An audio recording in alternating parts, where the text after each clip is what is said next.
Friendship day. Friendship day আসবে, তাই গাট্টু আর চিঙ্কি বসে ওর প্ল্যান করছিল যে এইবার ওরা বন্ধুদের জন্য কি রকম কার্ড বানাবে। চিঙ্কি, লাস্ট ইয়ার আমরা সবার ফেভারিট ফ্রুটের কার্ড বানিয়েছিলাম না, যেমন গুড্ডির ফেভারিট ম্যাঙ্গো শেপ আর বান্টির ফেভারিট পাইনাপল শেপের। হ্যাঁ গাট্টু, সেটা তো সবার খুব ভালো লেগেছিল। তো এবারে আমরা কি ডিফারেন্ট করব, কিছু ভেবেছো কি? না রে গাট্টু, এখনো আমি ভাবছি, কোনো ভালো আইডিয়াই পাচ্ছি না। তখনই গাট্টু আর চিঙ্কি পুনটুন ক্লাসের একটা ভিডিও দেখে, যেখানে DIY ফ্রেন্ডশিপ ব্যান্ড বানানো শেখানো হয়। ও ওয়াও চিঙ্কি, আমার আইডিয়া এসেছে। এবারে আমরা কার্ডের জায়গাতে ব্যান্ড বানাবো, বলো কেমন হবে? হ্যাঁ রে গাট্টু, আমারও এই আইডিয়াটা দারুণ লাগছে। তাহলে দেরি কিসের, চলো কাজ শুরু করা হোক। তারপর গাট্টু আর চিঙ্কি কাজে লেগে পড়ে আর ব্যান্ড বানানোর জন্য সমস্ত সরঞ্জাম নিয়ে আসে আর রুমে বসে পড়ে। তখন চিঙ্কির মাথায় একটা আইডিয়া আসে। চল না গাট্টু, আমরা আমাদের বেস্ট ফ্রেন্ডের জন্য ওনাদের ফেভারিট কালারের ব্যান্ড বানাবো। হ্যাঁ চিঙ্কি, এটা খুব ভালো কথা, চলো এমনই করি। গুটির ফেভারিট কালার তো গ্রিন, আর বান্টির? বান্টির ফেভারিট কালার তো ব্লু। না না, হোয়াইট। আরে না না, ব্লু হবে, ব্লু। বাহ, তুই কিরকম বেস্ট ফ্রেন্ড রে, যে তুই তোর বেস্ট ফ্রেন্ডের ফেভারিট কালারই জানিস না? না না চিঙ্কি, ব্লু সেইটা, আমি শিওর। চল তাহলে শুরু করে দেই। তারপর গাট্টু আর চিঙ্কি ঠিক সেরকমই ব্যান্ডস বানায়, ঠিক যেরকম ভেবেছিল। মাও ওদের দেখে খুব খুশি হয়। ওয়াও গাট্টু চিঙ্কি, তোদের ব্যান্ডস তো দারুণ দেখতে হয়েছে, তোরা দুজন তো সত্যি ট্যালেন্টেড। হ্যাঁ মা, দেখো গুড্ডি আর বান্টির এই ব্যান্ডগুলো খুব পছন্দ হবে। হ্যাঁ, ওরা তো ভাবেইনি যে আমরা ওদের এরকম একটা গিফট দেব। ব্যান্ডস বানাতে বানাতে গাট্টু চিঙ্কি হঠাৎ একটা স্টেপে গিয়ে আটকে যায়। আরে কি হলো তোদের, আটকে গেলি যে? মা দেখো না, আমি তো এই ব্যান্ডের নটই লাগাতে পারছি না। হ্যাঁ মা, আমিও ট্রাই করলাম, কিন্তু আমরাও পারছি না। আরে কোনো ব্যাপার না গাট্টু চিঙ্কি, দে আমাকে দে, আমি করে দিচ্ছি তোদের হেল্প। তারপর মা খুব মন দিয়ে ব্যান্ডসের নট বানিয়ে দেয় আর গাট্টু চিঙ্কি মন দিয়ে দেখে। এই নে, হয়ে গেছে। ওয়াও মা, তুমি কি সহজে করে দিলে এটা। হ্যাঁ মা, তুমি তো বেস্ট। থ্যাংক ইউ বাচ্চারা। আচ্ছা, তোরা এবার বাকিটা করে নিস, আমি তোদের জন্য কিছু স্ন্যাক্স নিয়ে আসি খাবার। এত কাজ করার পর নিশ্চয়ই খুব হাঁপিয়ে গেছিস, তাই না? হ্যাঁ মা, গাট্টুর নিশ্চয়ই খুব খিদে পেয়েছে, ওর তো খুব খিদে পায়। আর নয়তো এত কাজ করেছি, আমি তো খুব ক্লান্ত হয়ে গেছি। বলো না মা, কি বানাবে আমাদের জন্যে? তোরা বল, তোরা কি খেতে চাস? চিজ পরোটা। না না, কালকেই তো খেয়েছিলাম চিজ পরোটা। মা, কিছু হেলদি বানাও না। তাহলে আমি তোদের জন্য ভেজিটেবল স্যুপ বানাই। হ্যাঁ মা, ওটাই বেস্ট হবে। তারপর মা স্যুপ বানিয়ে দেয় আর গাট্টু চিঙ্কি সেটা খুব মজা করে খেয়েও নেয়। ইয়ে, ফাইনালি আমাদের ব্যান্ডস তৈরি হয়ে গেল। ওয়াও, আমি তো বিশ্বাসই করতে পারছি না যে এই ব্যান্ডগুলো আমরা বানিয়েছি। কি দারুণ হয়েছে না? আরে বাহ, সত্যি দারুণ ব্যান্ড বানিয়েছিস তোরা দুজন, গুড জব। আমি তো খুব এক্সাইটেড মা, যে কালকে কখন স্কুলে যাব আর কখন গুড্ডি আর বান্টিকে দেব। হ্যাঁ চিঙ্কি, আমিও অপেক্ষা করতে পারছি না, কালকে দিনটা এসে যাক ব্যাস। মা ওদের কথা শুনে খুব হাসতে লাগে আর ওদের ডিনারের জন্য ডেকে নেয়। আচ্ছা তাহলে তাড়াতাড়ি ডিনার করে শুয়ে পড়, তবেই তো কালকে সকাল আসবে। ওকে মা। পরের দিন গাট্টু চিঙ্কি খুব এক্সাইটমেন্টে তৈরি হয় আর তাড়াতাড়ি স্কুলে পৌঁছে যায়। সেখানে অলরেডি গুড্ডি আর বান্টি অপেক্ষা করছিল। হ্যাপি ফ্রেন্ডশিপ ডে বন্ধুরা। Happy friendship day. আর সবাই পরস্পরকে হ্যাপি ফ্রেন্ডশিপ ডে উইশ করে। গাট্টু আর চিঙ্কি পরস্পরের দিকে দেখে একটা স্মাইল করে আর ব্যাগ থেকে সেই ব্যান্ড বের করে। ওয়াও, এই নাও বান্টি, তোমার জন্য ফেভারিট ফ্রেন্ডশিপ ব্যান্ড, আর সেটাও তোমার প্রিয় ব্লু কালারে। আর এটা তোর জন্য গুড্ডি, তোর ফেভারিট কালার গ্রিন কালারের। গুড্ডি আর বান্টি নিজের ব্যান্ড দেখে খুব খুশি হয়ে যায়। ওয়াও চিঙ্কি, কি সুন্দর এই ব্যান্ডটা, থ্যাংক ইউ সো মাচ। সত্যি গাট্টু, এই ব্যান্ডটা তো খুবই সুন্দর, তুমি বানিয়েছো কি করে? আমরা এই ব্যান্ডস ভিডিও থেকে দেখে বানিয়েছি। হ্যাঁ, সেই ভিডিও দেখেই তো এত সুন্দর সুন্দর ব্যান্ড বানালাম। Thank you so much Chinki, এই ব্যান্ডটা সত্যিই খুব ভালো হয়েছে। তোমাকেও থ্যাঙ্কস গাট্টু। এই নাও, আমি তোমার জন্য চকলেট এনেছি। Happy friendship day Gattu. হ্যাঁ চিঙ্কি, আমিও তোর জন্য ক্যান্ডি এনেছি। Happy friendship day. তারপর বন্ধুরা মিলে চকলেট আর ক্যান্ডি এনজয় করে। Indian food versus Chinese food. এমনিতে গাট্টু আর চিঙ্কির সব জিনিস পছন্দ হতো, যেমন খেলাধুলা, গান করা, নাচ করা, ঘুরে বেড়ানো, নতুন নতুন জায়গা দেখা, আরও অনেক কিছু। দুটো বাচ্চাই এত মিষ্টি আর চঞ্চল ছিল, ওদের ফেভারিট জিনিসও খুব তাড়াতাড়ি বদলে যেত। যেমন একদিন স্কুলে লাঞ্চ ব্রেক হলো, তখন সব বাচ্চারা টিফিন খুলে খাবার খেতে বসে পড়ল। নীলেশ, ভূষণ, বান্টি আর আমাদের প্রিয় গাট্টু চিঙ্কি সবাই এক এক করে নিজেদের টিফিন খুলল। আজ আমি লাঞ্চে এনেছি মাঞ্চুরিয়ান। ওয়াও, এটা কত ইয়ামি। আর তুমি কি এনেছো ভূষণ? আমার টিফিনে আজ আছে নুডলস। আর সবার টিফিনে চাইনিজ ফুড দেখা যাচ্ছিল। কিন্তু এখনো গাট্টু আর চিঙ্কির টিফিন খোলা বাকি ছিল। তখন নীলেশ এক্সাইটেড হয়ে ওদেরকে বলল, আরে গাট্টু চিঙ্কি, তোমরাও টিফিনটা খোলো, আজকে কি বিশেষ একটু তো দেখি আমরা।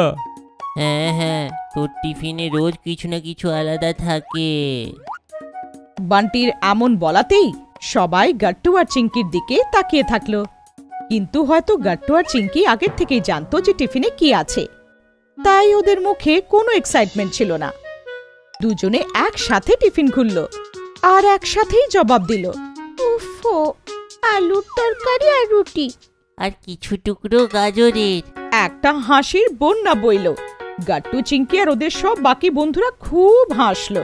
গাট্টু আর চিঙ্কি, তোমাদের যদি খাবার আছে তাহলে খাও। ও হ্যাঁ, নুডলসও আছে, খুব ভালো লাগে খেতে। সবাই মিলে নীলেশ, ভূষণ আর ওদের টিফিনে যে চাইনিজ ফুড ছিল ওগুলো খেতেই পছন্দ করলো। দেখতে দেখতে সব চাইনিজ ফুড শেষ হয়ে গেল। আর গাট্টু চিঙ্কির টিফিন, যাতে আলুর তরকারি ছিল, কেউই হাত দিল না। বাড়ির থেকে আনা টিফিন গাট্টু আর চিঙ্কির সেরমই ফেরত চলে গেল। মা যখন টিফিন চেক করলো, ও জানতে পারলো যে আলুর তরকারি আর রুটি গাট্টু আর চিঙ্কি তেমনই রেখে দিয়েছে, কিচ্ছু খেয়েছিল না। এইটা দেখে মাম্মি গাট্টু চিঙ্কিকে ডাক দিল, গাট্টু চিঙ্কি এদিকে এসো। গাট্টু আর চিঙ্কি দৌড়াতে দৌড়াতে ওখানে এলো। আর যখন মায়ের হাতে টিফিন দেখলো, বুঝতে পেল যে মা এখন বকা দেবে। গাট্টু চিঙ্কি, তোমরা আজ স্কুলে খাবার খাওনি? টিফিনে তো সব এরকমই আছে। মা, আমরা ভুলে গেলাম। চলো চিঙ্কি। গাট্টু আর চিঙ্কি বাইরে পালাতে গেল। আর যখন মা জিজ্ঞেস করলো, চিঙ্কি পালাতে পালাতেই আওয়াজ দিল, আরে কোথায় যাচ্ছিস এবার? খেলতে যাচ্ছি মা, গ্রাউন্ডে। কিন্তু খাবার? খেয়ে নিয়েছিলাম মা। এর আগে মা অন্য কিছু জিজ্ঞেস করত, দুজনে তো চলেই গেছিল। এইভাবে গাট্টু আর চিঙ্কি মার বকার থেকে বেঁচে গেল। পরের দিন স্কুলে লাঞ্চ ব্রেকের সময় সবাই প্রতিদিনের মতো একত্রিত হয়ে গেল। আর আজ রোজকার মতো গাট্টু আর চিঙ্কিকে ছেড়ে দিয়ে সবাই কিছু না কিছু চাইনিজ ফুড এনেছিল। কিন্তু এবার গাট্টু আর চিঙ্কি দুজনেই নিজেদের টিফিন বার করলো না, কারণ ওরা জানতো যে আজও কিছু হেলদি তরকারি থাকবে। আজ থেকে আমি নিজের ফেভারিট ফুডের লিস্টে চাইনিজ ফুডও অ্যাড করে নিয়েছি। হ্যাঁ, আমার তো খুব ভালো লাগে মাঞ্চুরিয়ান, কিন্তু এই নুডলসটা খুব টেস্টি ছিল। যে কেউ একবার চাইনিজ ফুড খেয়ে নেয়, ও সব সময়ের জন্য এইটা ফেভারিট ফ্রুট হয়ে যায়। আজও সবাই মিলে নীলেশ, ভূষণের টিফিনে আনা চাইনিজ ফুডই খেয়ে নিল। আজ তো বান্টিও নুডলস এনেছিল। বাড়ি যেতে যেতে গাট্টু আর চিঙ্কি কথা বলছিল যে ওদেরও এখন চাইনিজ ফুড খাবার ছিল, কিন্তু মাকে কিভাবে বলবে যে টিফিনে চাইনিজ বানিয়ে দিতে? একটা অনেক বড় প্রশ্ন ওদের সামনে এলো। চিঙ্কি, আমার সেই মাঞ্চুরিয়ানটা খুব ভালো লেগেছে, চল চাইনিজ খেতে যাব। আমারও নুডলস অনেক ভালো লাগলো, কিন্তু মা আমাদের টিফিনে এসব দেবে না। আইডিয়া, আমরা মাকে বলবো কোনো চাইনিজ রেস্টুরেন্টে যেতে, যাতে আমরা সেখান থেকে পেট ভরে খেয়ে আসতে পারি। গাট্টু আর চিঙ্কি বাড়ি ফিরতেই মা ওদের আটকে দিল আর জিজ্ঞেস করলো, আজ টিফিন খেয়েছো কিনা দেখাও। মা দুজনে টিফিন খুলে দেখে যে আজও টিফিন তেমনই রয়েছে। তোমরা খাবার খাচ্ছ না কেন? তখন চিঙ্কি বলে যে ওরা সবাই বন্ধুরা মিলে একসাথে খাবার খায়, আর ওদের টিফিন খেয়েই গাট্টু চিংকির পেট ভরে যায়। এরপর চিংকি মাকে হোটেলে যাওয়ার কথা বলে। মা, আমার আর গাট্টু চাইনিজ ফুড খাবার ইচ্ছে হচ্ছে। আমরা কি হোটেল যেতে পারি? ওখানে পেট ভরে চাইনিজ ফুড খাবো। আমার তো ফেভারিট নুডলস, আমার সেইটা খাওয়ার আছে। না না বাচ্চারা, এটা আমাদের জন্য হেলদি নয়।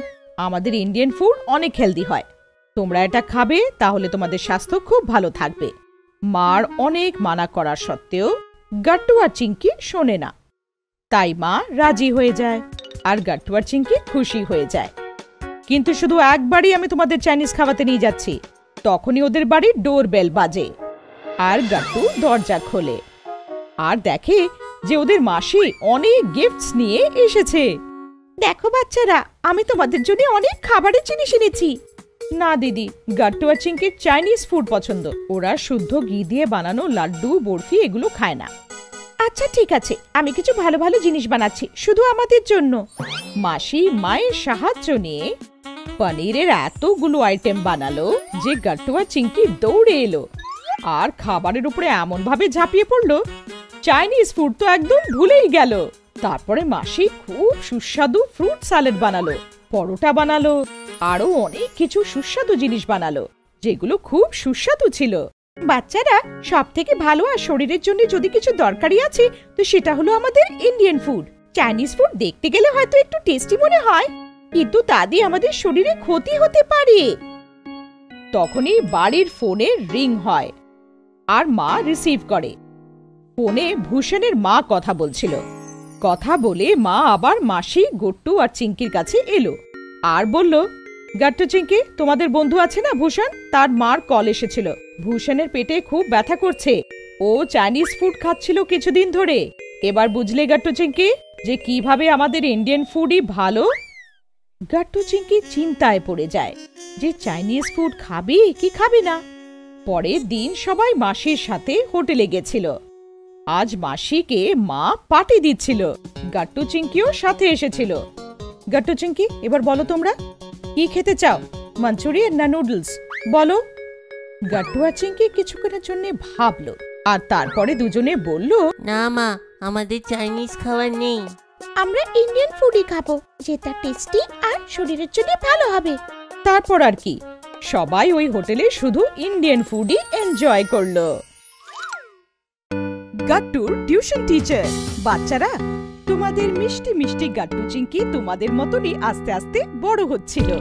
স্কুলে যেমন তোমরা হই হুল্লোড় করো তেমন ভাবেই হই হুল্লোড় করছিল আর তোমাদের মতনও মন দিয়ে পড়াশোনাও করছিল। এরম ভাবে গাট্টু চিংকি এক ক্লাস থেকে আরেক ক্লাস, সেই ক্লাস থেকে আবার পরের ক্লাস, এরম ভাবে এক এক ক্লাস করে এগিয়ে যাচ্ছিল আর ক্লাসের সাথে সাথে ওদের বইগুলো বেড়ে যাচ্ছিল। তারপর বেচারা গাট্টু চিংকির উপরে পড়াশোনার প্রেশার তো বাড়ারই ছিল। এখন এতগুলো বই আর একটাই ক্লাসের টিচার, মানে বাচ্চাদের সাথে সাথে ক্লাস টিচারের উপরেও প্রেশার ছিল। ক্লাস টিচার ওদের পুরো সৎভাবে পড়ানোর চেষ্টা করছিল, তাও কোনো না কোনো চ্যাপ্টার এরম আসতো যেটা ক্লাস টিচারের পড়ানোর পরও গাট্টু চিংকি বুঝতে পারতো না। মানে স্কুল থেকে বাড়ি আসতেই বাবার উপরে প্রেশার। বাবা, এই চ্যাপ্টারটা একটু বুঝিয়ে দাও না, 5 বার পড়েছি কিন্তু কিছু বুঝতেই পারছি না। দেখাও। আরে এটা তো খুব সিম্পল, স্কুলে বোঝায়নি নাকি? পড়িয়েছিল, কিন্তু তুমি আবার পড়িয়ে দাও না। বাবা, আগে আমাকে এই ওয়ার্ডের মিনিংটা বোঝাও। দেখাও। আরে টিচার তোমাদের বলেনি নাকি? বলে তো ছিল, কিন্তু কি বলেছিল ভুলে গেছি। বাবা, আগে আমাকে বোঝাও। না, আগে আমাকে। বেচারা বাবা দুজনের বই নিয়ে কনফিউজ হয়ে ভাবছিল যে আগে কাকে বোঝাবে। তখনই ভেতর থেকে মায়ের ডাক এলো, আরে শোনো, কুকারের 4টে সিটি হয়ে গেলে গ্যাসটা বন্ধ করে দিও, আমি ওয়াশরুম যাচ্ছি। এবার বেচারা বাবা কি করবে? আরে বাপ রে, মনে হয় এখন তোমাদের দুজনকে টিউশনে পাঠানোর সঠিক সময় এসেছে। টিউশন? হ্যাঁ টিউশন। টিউশন মানে আরেকটা স্কুল হয় রে, সেইখানেও আমাদেরকে পড়ানো হয়। সেইখানে আমাদের সব সাবজেক্টের ডাউট ক্লিয়ার করা হয় আর প্রত্যেকটা সাবজেক্টে ট্রেন করা হয়। আরে বাপরে, আরেকটা স্কুল। হ্যাঁ, কিন্তু টিউশন স্কুল থেকে অনেকটাই আলাদা হয়। সেইখানে না আমরা খেলতে পারি আর না আমরা মজা করতে পারি। সেইখানে শুধু পড়া পড়া আর শুধু পড়া হয়। সেইখানে টিচাররা খুব স্ট্রিক্ট হয়, খুব প্রেশার দেয় রে। আমি যাই না, প্রত্যেক দিন আমাকে যেতে হয় টিউশন ক্লাসে। গাট্টু চিংকি তো এর আগে কোনো টিউশন গিয়েছিল না, আর না ওরা কোনোদিন টিউশনের নামও শুনেছিল। হারি যেমন ভাবে ওদের টিউশন আর টিউশন টিচারের ব্যাপারে বলল, শুনে গাট্টু আর চিংকির মাথা খারাপ হয়ে গেল। সন্ধে বেলায় স্কুল থেকে বাড়ি ফেরার পর ওরা বাবাকে বলল, বাবা আমরা টিউশনে যাব না। কিন্তু কেন? বাবা বললাম না আমরা টিউশন যাব না, আমাদের পড়ানোর জন্য আমাদের স্কুল আর তুমি বেস্ট। বাবা জেদ করো না, স্কুল বেস্ট হয়, কিন্তু আজকাল সিলেবাসে এত বেশি বেশি সাবজেক্ট থাকে যে স্কুল কি করতে পারবে বলো। আর যদি তোমরা আমার কথা বলো তাহলে আমি ক্লান্ত হয়ে যাই। অফিসের কিছু কাজ, তারপর আবার মাকে সাহায্য করতে হয়, বাইরেরও কাজ করতে হয়। এমনি ভাবে আমি তোমাদের সময় দিতে পারবো না। তোমাদের এখন টিউশন যেতেই হবে বাচ্চারা। বেচারা গাট্টু চিংকি এর উপরে কি বলতো, ওদের বাবার কথা মানতেই হলো। সানডের দিন বাবা গাট্টু আর চিংকিকে সোসাইটির পাশের টিউশন ক্লাসে নিয়ে গেল। ওখানে অফিসে একটা টিচার বসেছিল, বড় বড় চোখ, বড় বড় গোঁফ, আর মাথায় একদমই চুল ছিল না, আর সে খুব ভয়ানক দেখতে লাগছিল। গাট্টু চিংকি ওকে দেখেই ভয় পেয়ে গেল। নামটা বলুন। এ হলো গাট্টু আর এ হলো চিংকি। আপনি মাঝখানে বলবেন না, বাচ্চাদেরকে বলতে দিন। এইটা শুনে তো গাট্টু চিংকির সাথে সাথে বাবাও ভয় পেয়ে গেল। মানডে সন্ধেবেলায় গাট্টু চিংকি স্কুল থেকে বাড়ি ফিরল। এবার ওদের টিউশন ক্লাস যাবার ছিল। ওদের একদমই ইচ্ছে ছিল না, কিন্তু বেচারারা কি করত, ওদের অ্যাডমিশন তো হয়ে গেছিল। দুজনে এসে টিউশন ক্লাসে বসে পড়ল, আর ওই রাগী টিউশন টিচারের অপেক্ষা করলো। ওদের সাথে বসা বাকি বাচ্চাদের ব্যাচটাও নতুন ছিল, ওরাও ভয় ভয় ছিল। তখনই ক্লাসে অনেক ইয়াং, জিন্স আর টি শার্ট পরে থাকা খুব ড্যাশিং আর জোয়ান একটা ছেলে ভেতরে এলো। ওকে দেখে গাট্টু বলল, দাদা তুমি ভেতরে কেন আসলে? আমাদের খারুস টিচার যদি ভেতরে আসতো তাহলে তোমাকে মারবে, যাও। তোমরা সেই বড় বড় চোখ, বড় বড় মোচওয়ালা সেই টিচারের ব্যাপারে কথা বলছো নাকি? হ্যাঁ, খুবই ভয়ঙ্কর সে, তুমি যাও। ডোন্ট ওয়ারি, কারণ উনি এই ক্লাসে কোনোদিন আসবেন না, কারণ এই ক্লাসের টিচার আমি। এইটা শুনে গাট্টু জোরে চিল্লালো, ক্লাস স্ট্যান্ড আপ, 1 2 জয় হিন্দ, গুড ইভিনিং স্যার। নিজের টিউশন টিচারের ড্যাশিং এন্ট্রি আর কথা বলার ধরন থেকে সবাই ইমপ্রেস হয়ে গেল। গুড ইভিনিং বাচ্চারা, সিট ডাউন। আমার নাম হলো শ্রীকান্ত, আর আমি হলাম তোমাদের টিচার। আমার পড়ানোর স্টাইলটা একটু আলাদা। আমি বাচ্চাদের প্রেশার নয়, ভালোবাসা দিই। তোমরাও এর বিনিময়েতে তোমাদের টিচারকে একটু ভালোবাসা দিও। আমরা খুব পড়বো আর খুব মজাও করব, কি বলো? Yes sir. তাহলে চলো, আমার ইন্ট্রোডাকশন তো হয়ে গেল, এখন তোমরা এক এক করে নিজেদের ব্যাপারে বলো। তারপরে আমি তোমাদেরকে একটা ভালো গল্প শোনাবো, তারপরে আমরা একটুখানি মজা করব, আর তারপরে অনেক অনেক পড়া করব, কি বলো? Yes sir. তারপর আর কি, গাট্টু চিংকি আর বাকি সব বাচ্চারা এক এক করে শ্রীকান্ত স্যারকে নিজেদের ইন্ট্রোডাকশন দিল। তারপর শ্রীকান্ত স্যার বাচ্চাদেরকে ইঁদুর আর বেড়ালের মজার একটা গল্প শোনালো। তারপর সবাই বই খুলল। ওদের পড়ানো আর ডাউটস ক্লিয়ার করার ধরন এতটাই আলাদা ছিল যে বাচ্চারা পড়তে পড়তে জানতেই পারল না যে কখন 8টা বেজে গেছে। চলো বাচ্চারা, আজকের আমাদের টিউশনের ট্রেন এইখানে এসে থেমে গেল।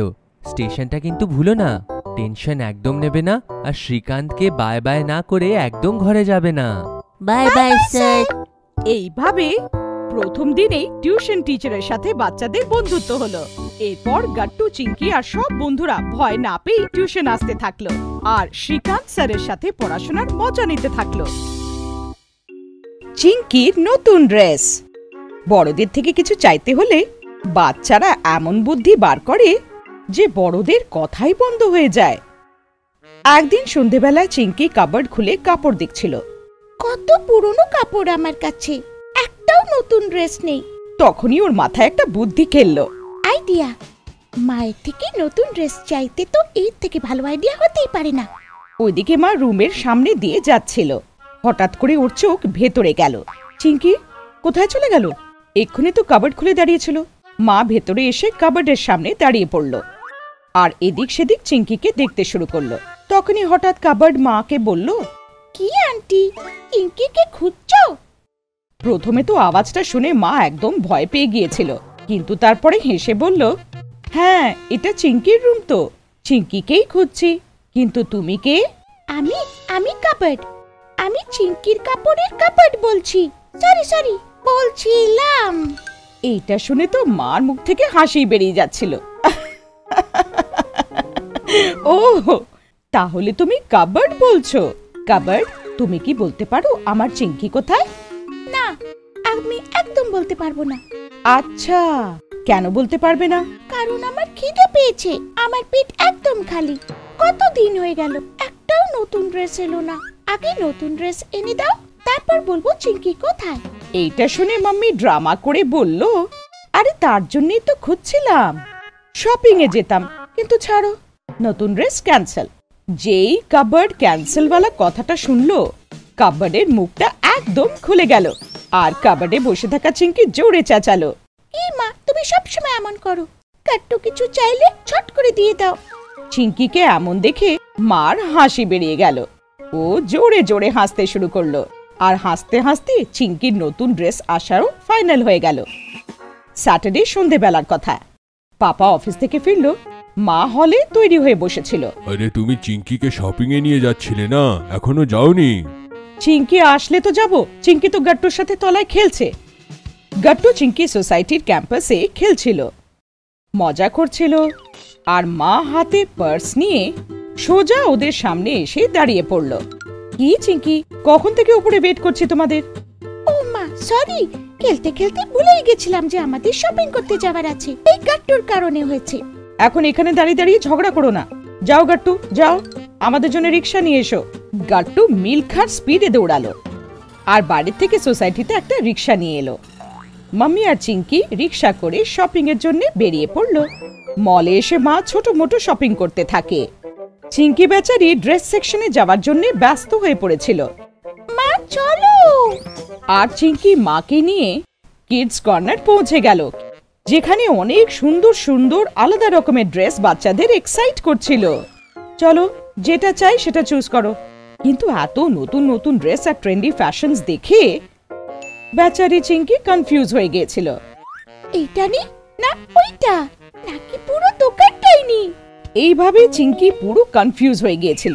তখনই ওর নজর একটা ড্রেসের উপরে পড়লো, আর ওর মাথা থেকে অন্য সব ড্রেস আউট হয়ে গেল। Wow, so nice. এই ড্রেসটা তো আমি কারোর কাছে দেখিনি, একদম নতুন ফ্যাশন। এটা ট্রাই করে দেখি। এমন বলে চিঙ্কি ওই ড্রেসটা নিতেই যাচ্ছিল, তখনই ঝট করে ওই ড্রেসটা একটা অন্য মেয়ে নিয়ে নিল। আরে, এটা আমি নিতে চাই। আরে শট, এই ড্রেসটা তো আমার না, আমার। আর এইভাবে দুজনের ভেতরে ঝগড়া শুরু হয়ে গেল। ওদের ঝগড়া শুনে ম্যানেজার আর মাও ওখানে এসে পড়লো। মা দেখো না, এই ড্রেসটা আগে আমি পছন্দ করেছিলাম, এই মেয়েটা কথাই শুনছে না। ডোন্ট ওয়ারি, এমন অন্য ড্রেসও হবে এখানে। সরি ম্যাম, এটা সিঙ্গেল পিসই অ্যাভেলেবল আছে। তাহলে তো এই ড্রেসটা আমারই চাই। চিঙ্কি মা, আরো তো অন্য ড্রেস আছে, তুমি ওইসব ট্রাই করো। না, আমার এটাই পছন্দ, আমার এটাই চাই। তখনই হঠাৎ করে পেছন থেকে একটা আওয়াজ এলো, মিঙ্কি। সবাই পেছনে ঘুরে দেখলো, পেছনে মিঙ্কির মা দাঁড়িয়েছিল। মাম্মি, আমার এই ড্রেসটাই চাই। তখনই চিঙ্কির মা মিঙ্কির মাকে বলল, আরে সারলা, তুই চিনতে পারলি? কেমন করে চিনবো না বন্ধু, 3 বছর কলেজে একসাথে কাটিয়েছি। তুই শপিং করতে এসেছিস? হ্যাঁ, এ আমার মেয়ে চিঙ্কি। ওর যে ড্রেসটা পছন্দ হয়েছে, তোমার মেয়ে মিঙ্কিরও সেই পছন্দ। বলো এবার কি করি? আরে ডোন্ট ওয়ারি, মিঙ্কির চয়েস সেকেন্ডে সেকেন্ডে বদলায়। মিঙ্কি চলো, ওই কর্নারে লেটেস্ট ডিজাইনস থাকে। এইটা শুনে মিঙ্কি চিঙ্কির হাতে ওই ড্রেসটা ধরিয়ে দিল, আর অন্য কর্নারের দিকে দৌড়ে গেল। দেখলি, দেখ, এবার আমি যাই, আবার দেখা হবে। এমন বলে মিঙ্কির মা তো বেরিয়ে গেল, কিন্তু চিঙ্কির ড্রেস পাওয়ার পরেও রেগে মেগে দাঁড়িয়েছিল। এবার কি তোমার চয়েসও বদলে গেল? না, আমার তো এই ড্রেসটাই পছন্দ, কিন্তু এটা নিয়ে কত ড্রামা হলো এখানে। এইটা শুনে মা হেসে বলল, আরে মা, লাইফ এমনই হয়, যে কোনো জিনিস সহজে পেয়ে গেলে কি মজা। মজা তো যে কোনো জিনিস স্ট্রাগল করে পাওয়াতেই আনন্দ। যাও, ড্রেস ট্রাই করো। চিঙ্কি দৌড়ে ট্রায়াল রুমে চলে গেল আর তাড়াতাড়ি নতুন ড্রেস পরে বাইরে এলো। নতুন ড্রেসে চিঙ্কি একদম পরীর মতন লাগছিল। পারফেক্ট। চলো এবার দুটো প্লেট চাট পকোড়ি খাই আর তারপর বাড়ি। চলো। হ্যাঁ চলো। নিতু দিদি, বাড়িতে যদি অতিথি এসে যায় তাহলে বাচ্চারা সব থেকে বেশি খুশি হয়, তাড়াতাড়ি ওদের সাথে বন্ধুত্ব করে নেয়। গাট্টু আর চিঙ্কির বাড়িতেও একটা অতিথি আসতে চলেছিল। একদিন সন্ধ্যেবেলায় গাট্টু আর চিঙ্কি রিমোটের জন্য ঝগড়া করছিল। চিঙ্কি, রিমোট আমাকে দে, কার্টুন দেখার আছে। না, আমার ডিসকভারি দেখার আছে। রিমোট দিবি কি না? একদম না। আর তারপর রিমোট নিয়ে টানাটানি শুরু। গাট্টু আর চিঙ্কি ঝগড়া করছিল, তখনই বাইরের থেকে বাবা এলো। বাবা, ও রিমোট টেনে নিচ্ছে। আরে আরে ঝগড়া করো না, দেখো আমি কাকে নিয়ে এসেছি। নিতু, ভেতরে এসো মা। গাট্টু আর চিঙ্কি রিমোট ভুলে দরজার দিকে দেখতে থাকে। বাবার পেছনে একজন নতুন অতিথি ছিল। গাট্টু আর চিঙ্কি ওই নতুন অতিথিকে দেখতেই থাকলো। গাট্টু চিঙ্কি, চিনলে? Hi Gattu Chinki. Hi. Hello. আচ্ছা বলো তো কে? দুজনে খুব ভাবলো, কিন্তু তাও চিনতে পারলো না। বাবা বলতেই যাচ্ছিল যে তখনই মা বলল, নিতু চলো আমি তোমার ঘরটা দেখিয়ে দিয়ে আসি, ফ্রেশ হয়ে কিছু খেয়ে নাও, চলো। মা নিতু দিদিকে ভেতরে নিয়ে গেল। বেচারা গাট্টু আর চিঙ্কি ভালো করে ভাবও করতে পারলো না। মা সব সময় এমনটাই করে, আমাদের ঠিক করে কথাই বলতে দেয় না। বাবা বলো না, কে সে?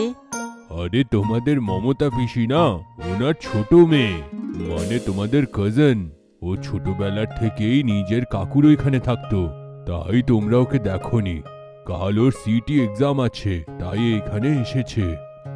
এমন বলে বাবা চলে গেল, আর গাট্টু আর চিঙ্কি একে অপরকে দেখতেই থাকলো। চল নিতু দিদির সঙ্গে দেখা করে আসি। হ্যাঁ হ্যাঁ চলো।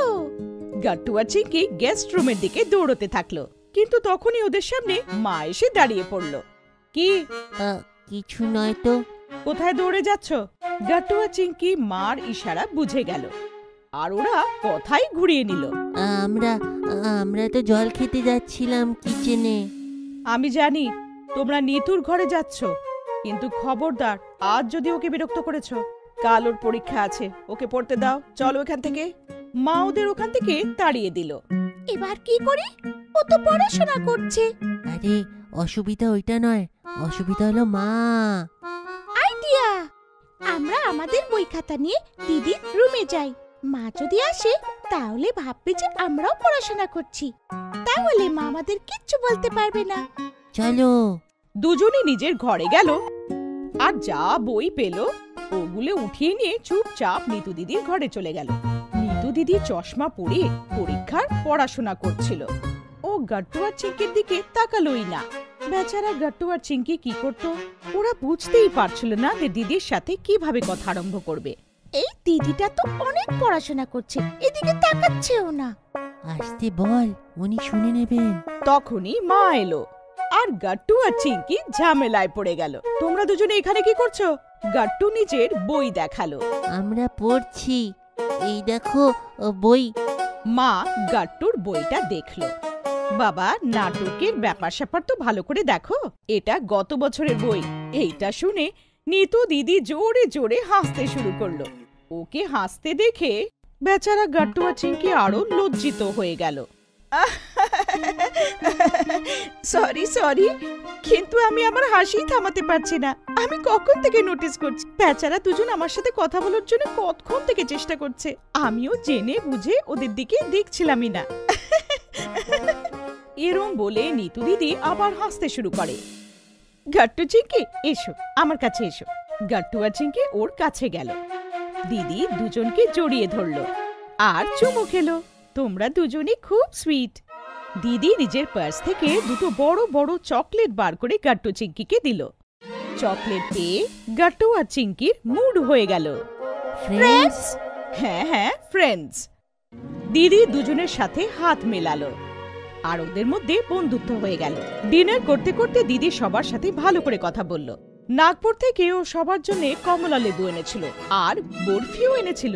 বাহ নিতু, খুব ভালো। চলো নিতু, এবার শিগগিরই ঘুমিয়ে পড়ো, সকালে তাড়াতাড়ি যেতে হবে তো। এইটা শুনে গাট্টু চিংকির মন খারাপ হয়ে গেল। কি, কালকে তুমি চলে যাচ্ছ? মামা একটু দেখো তো, দুজনে কেমন মুখ শুকিয়ে নিয়েছে।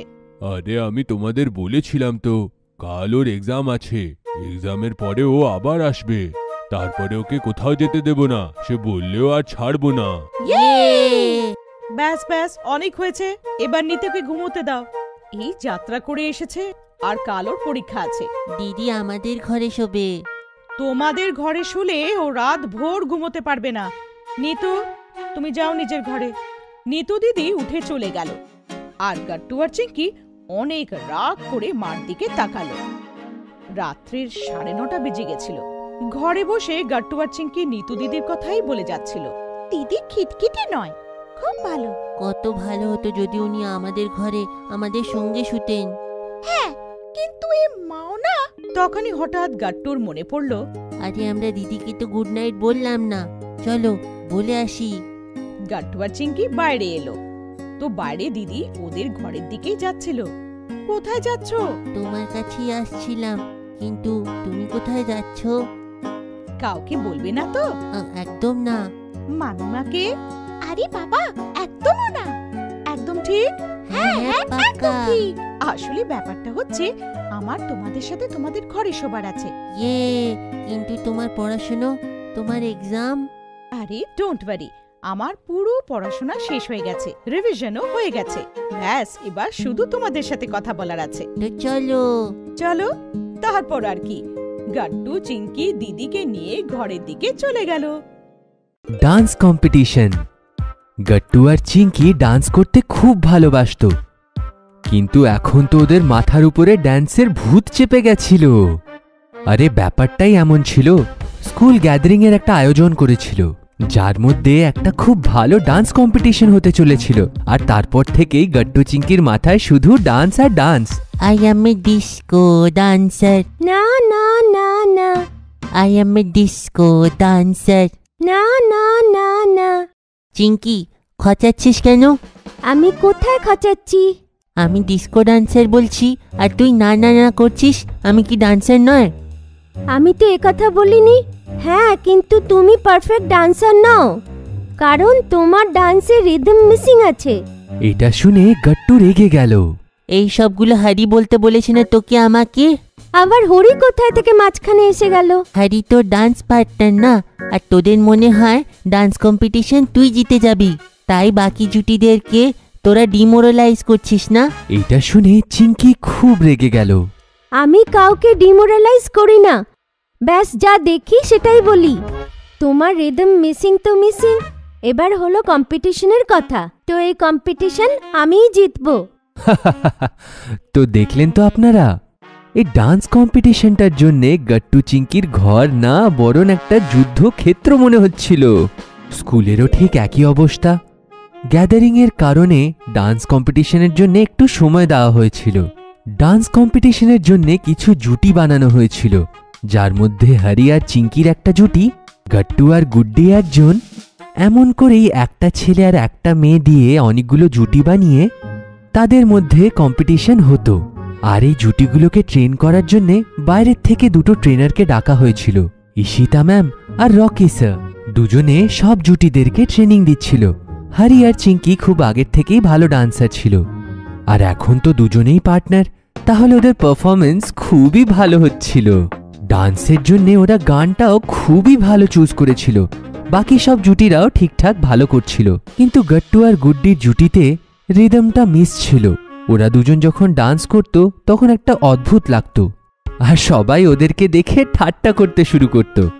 কিন্তু বেচারিরা করবেটাও কি, ওরা তেমনই ড্যান্স পারত, আর রিদমলেস ড্যান্স করে ওরা খুবই আনন্দতে থাকত। কিন্তু কম্পিটিশনের জন্য এটা যথেষ্ট ছিল না। স্যার আর ম্যাম ওদেরকে বিভিন্ন স্টেপ শেখানোর চেষ্টা করতে থাকত, কিন্তু ওরা ওই স্টেপস আর বিটগুলো ধরতেই পারত না, আর সব সময় আলাদা আলাদা ধরনের ডান্স করতে থাকতো। গাট্টু আর গুড্ডি, তোমরা কি করছো?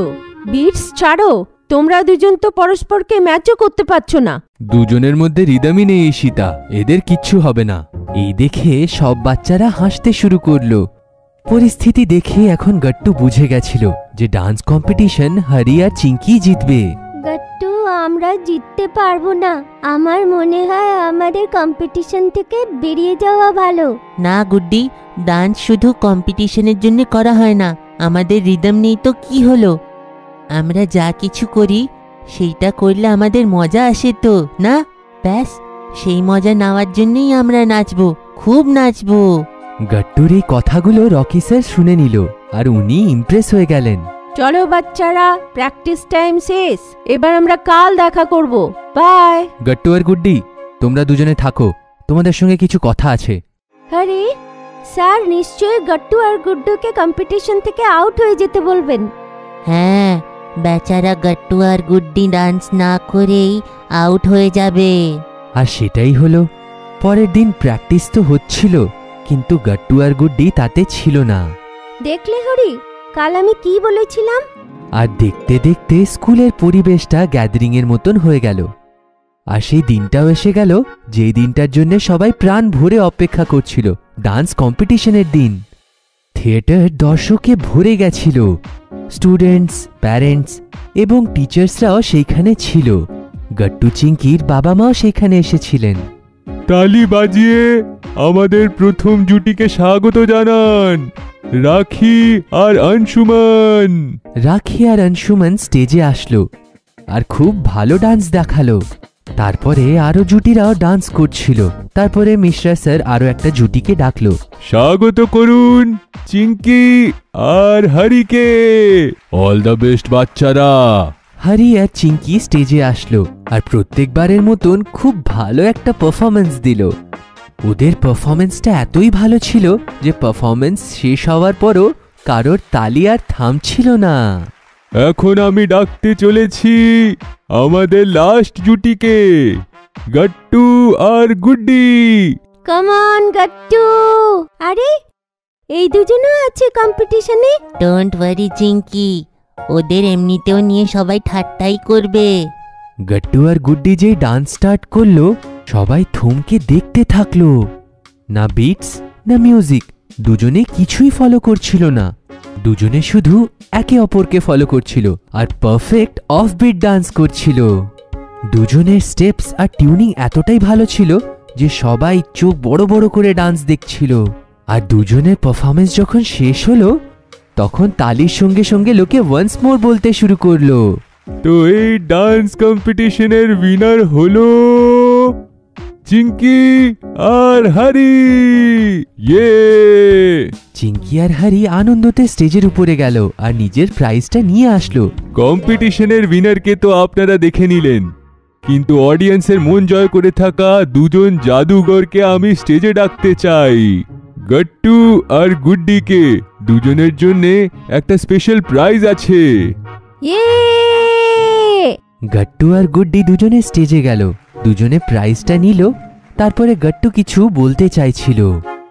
অনেক লোকেরা ভাবছে হয়তো এরা দুজন তো ভালো করে ডান্সও করতে পারছিল না, তবুও এরা এত ভালো পারফরমেন্স দিল কি করে?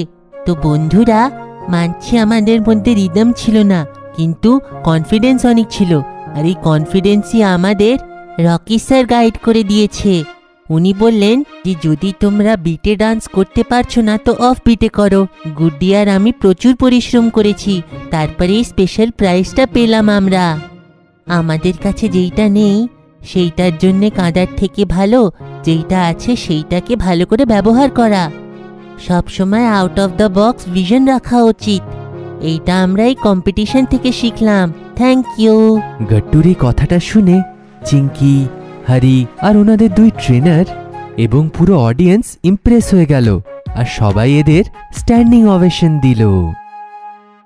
মকর সংক্রান্তি। গট্টু চিঙ্কির দিদার সাথে ওয়াশিং মেশিনে কাপড় ধুচ্ছিল আর খুব গল্প করছিল। দিদা, এটা আমাকে চালানো শিখিয়ে দাও না। হ্যাঁ মা, কিন্তু এখন তো তোরা খুব ছোট, পরের বছর তোরা বড় হয়ে যাবি, তখন তোদের চালানো শিখিয়ে দেব আর আমাকে সাহায্য করিস। আমি এত বড় তো হয়ে গেছি।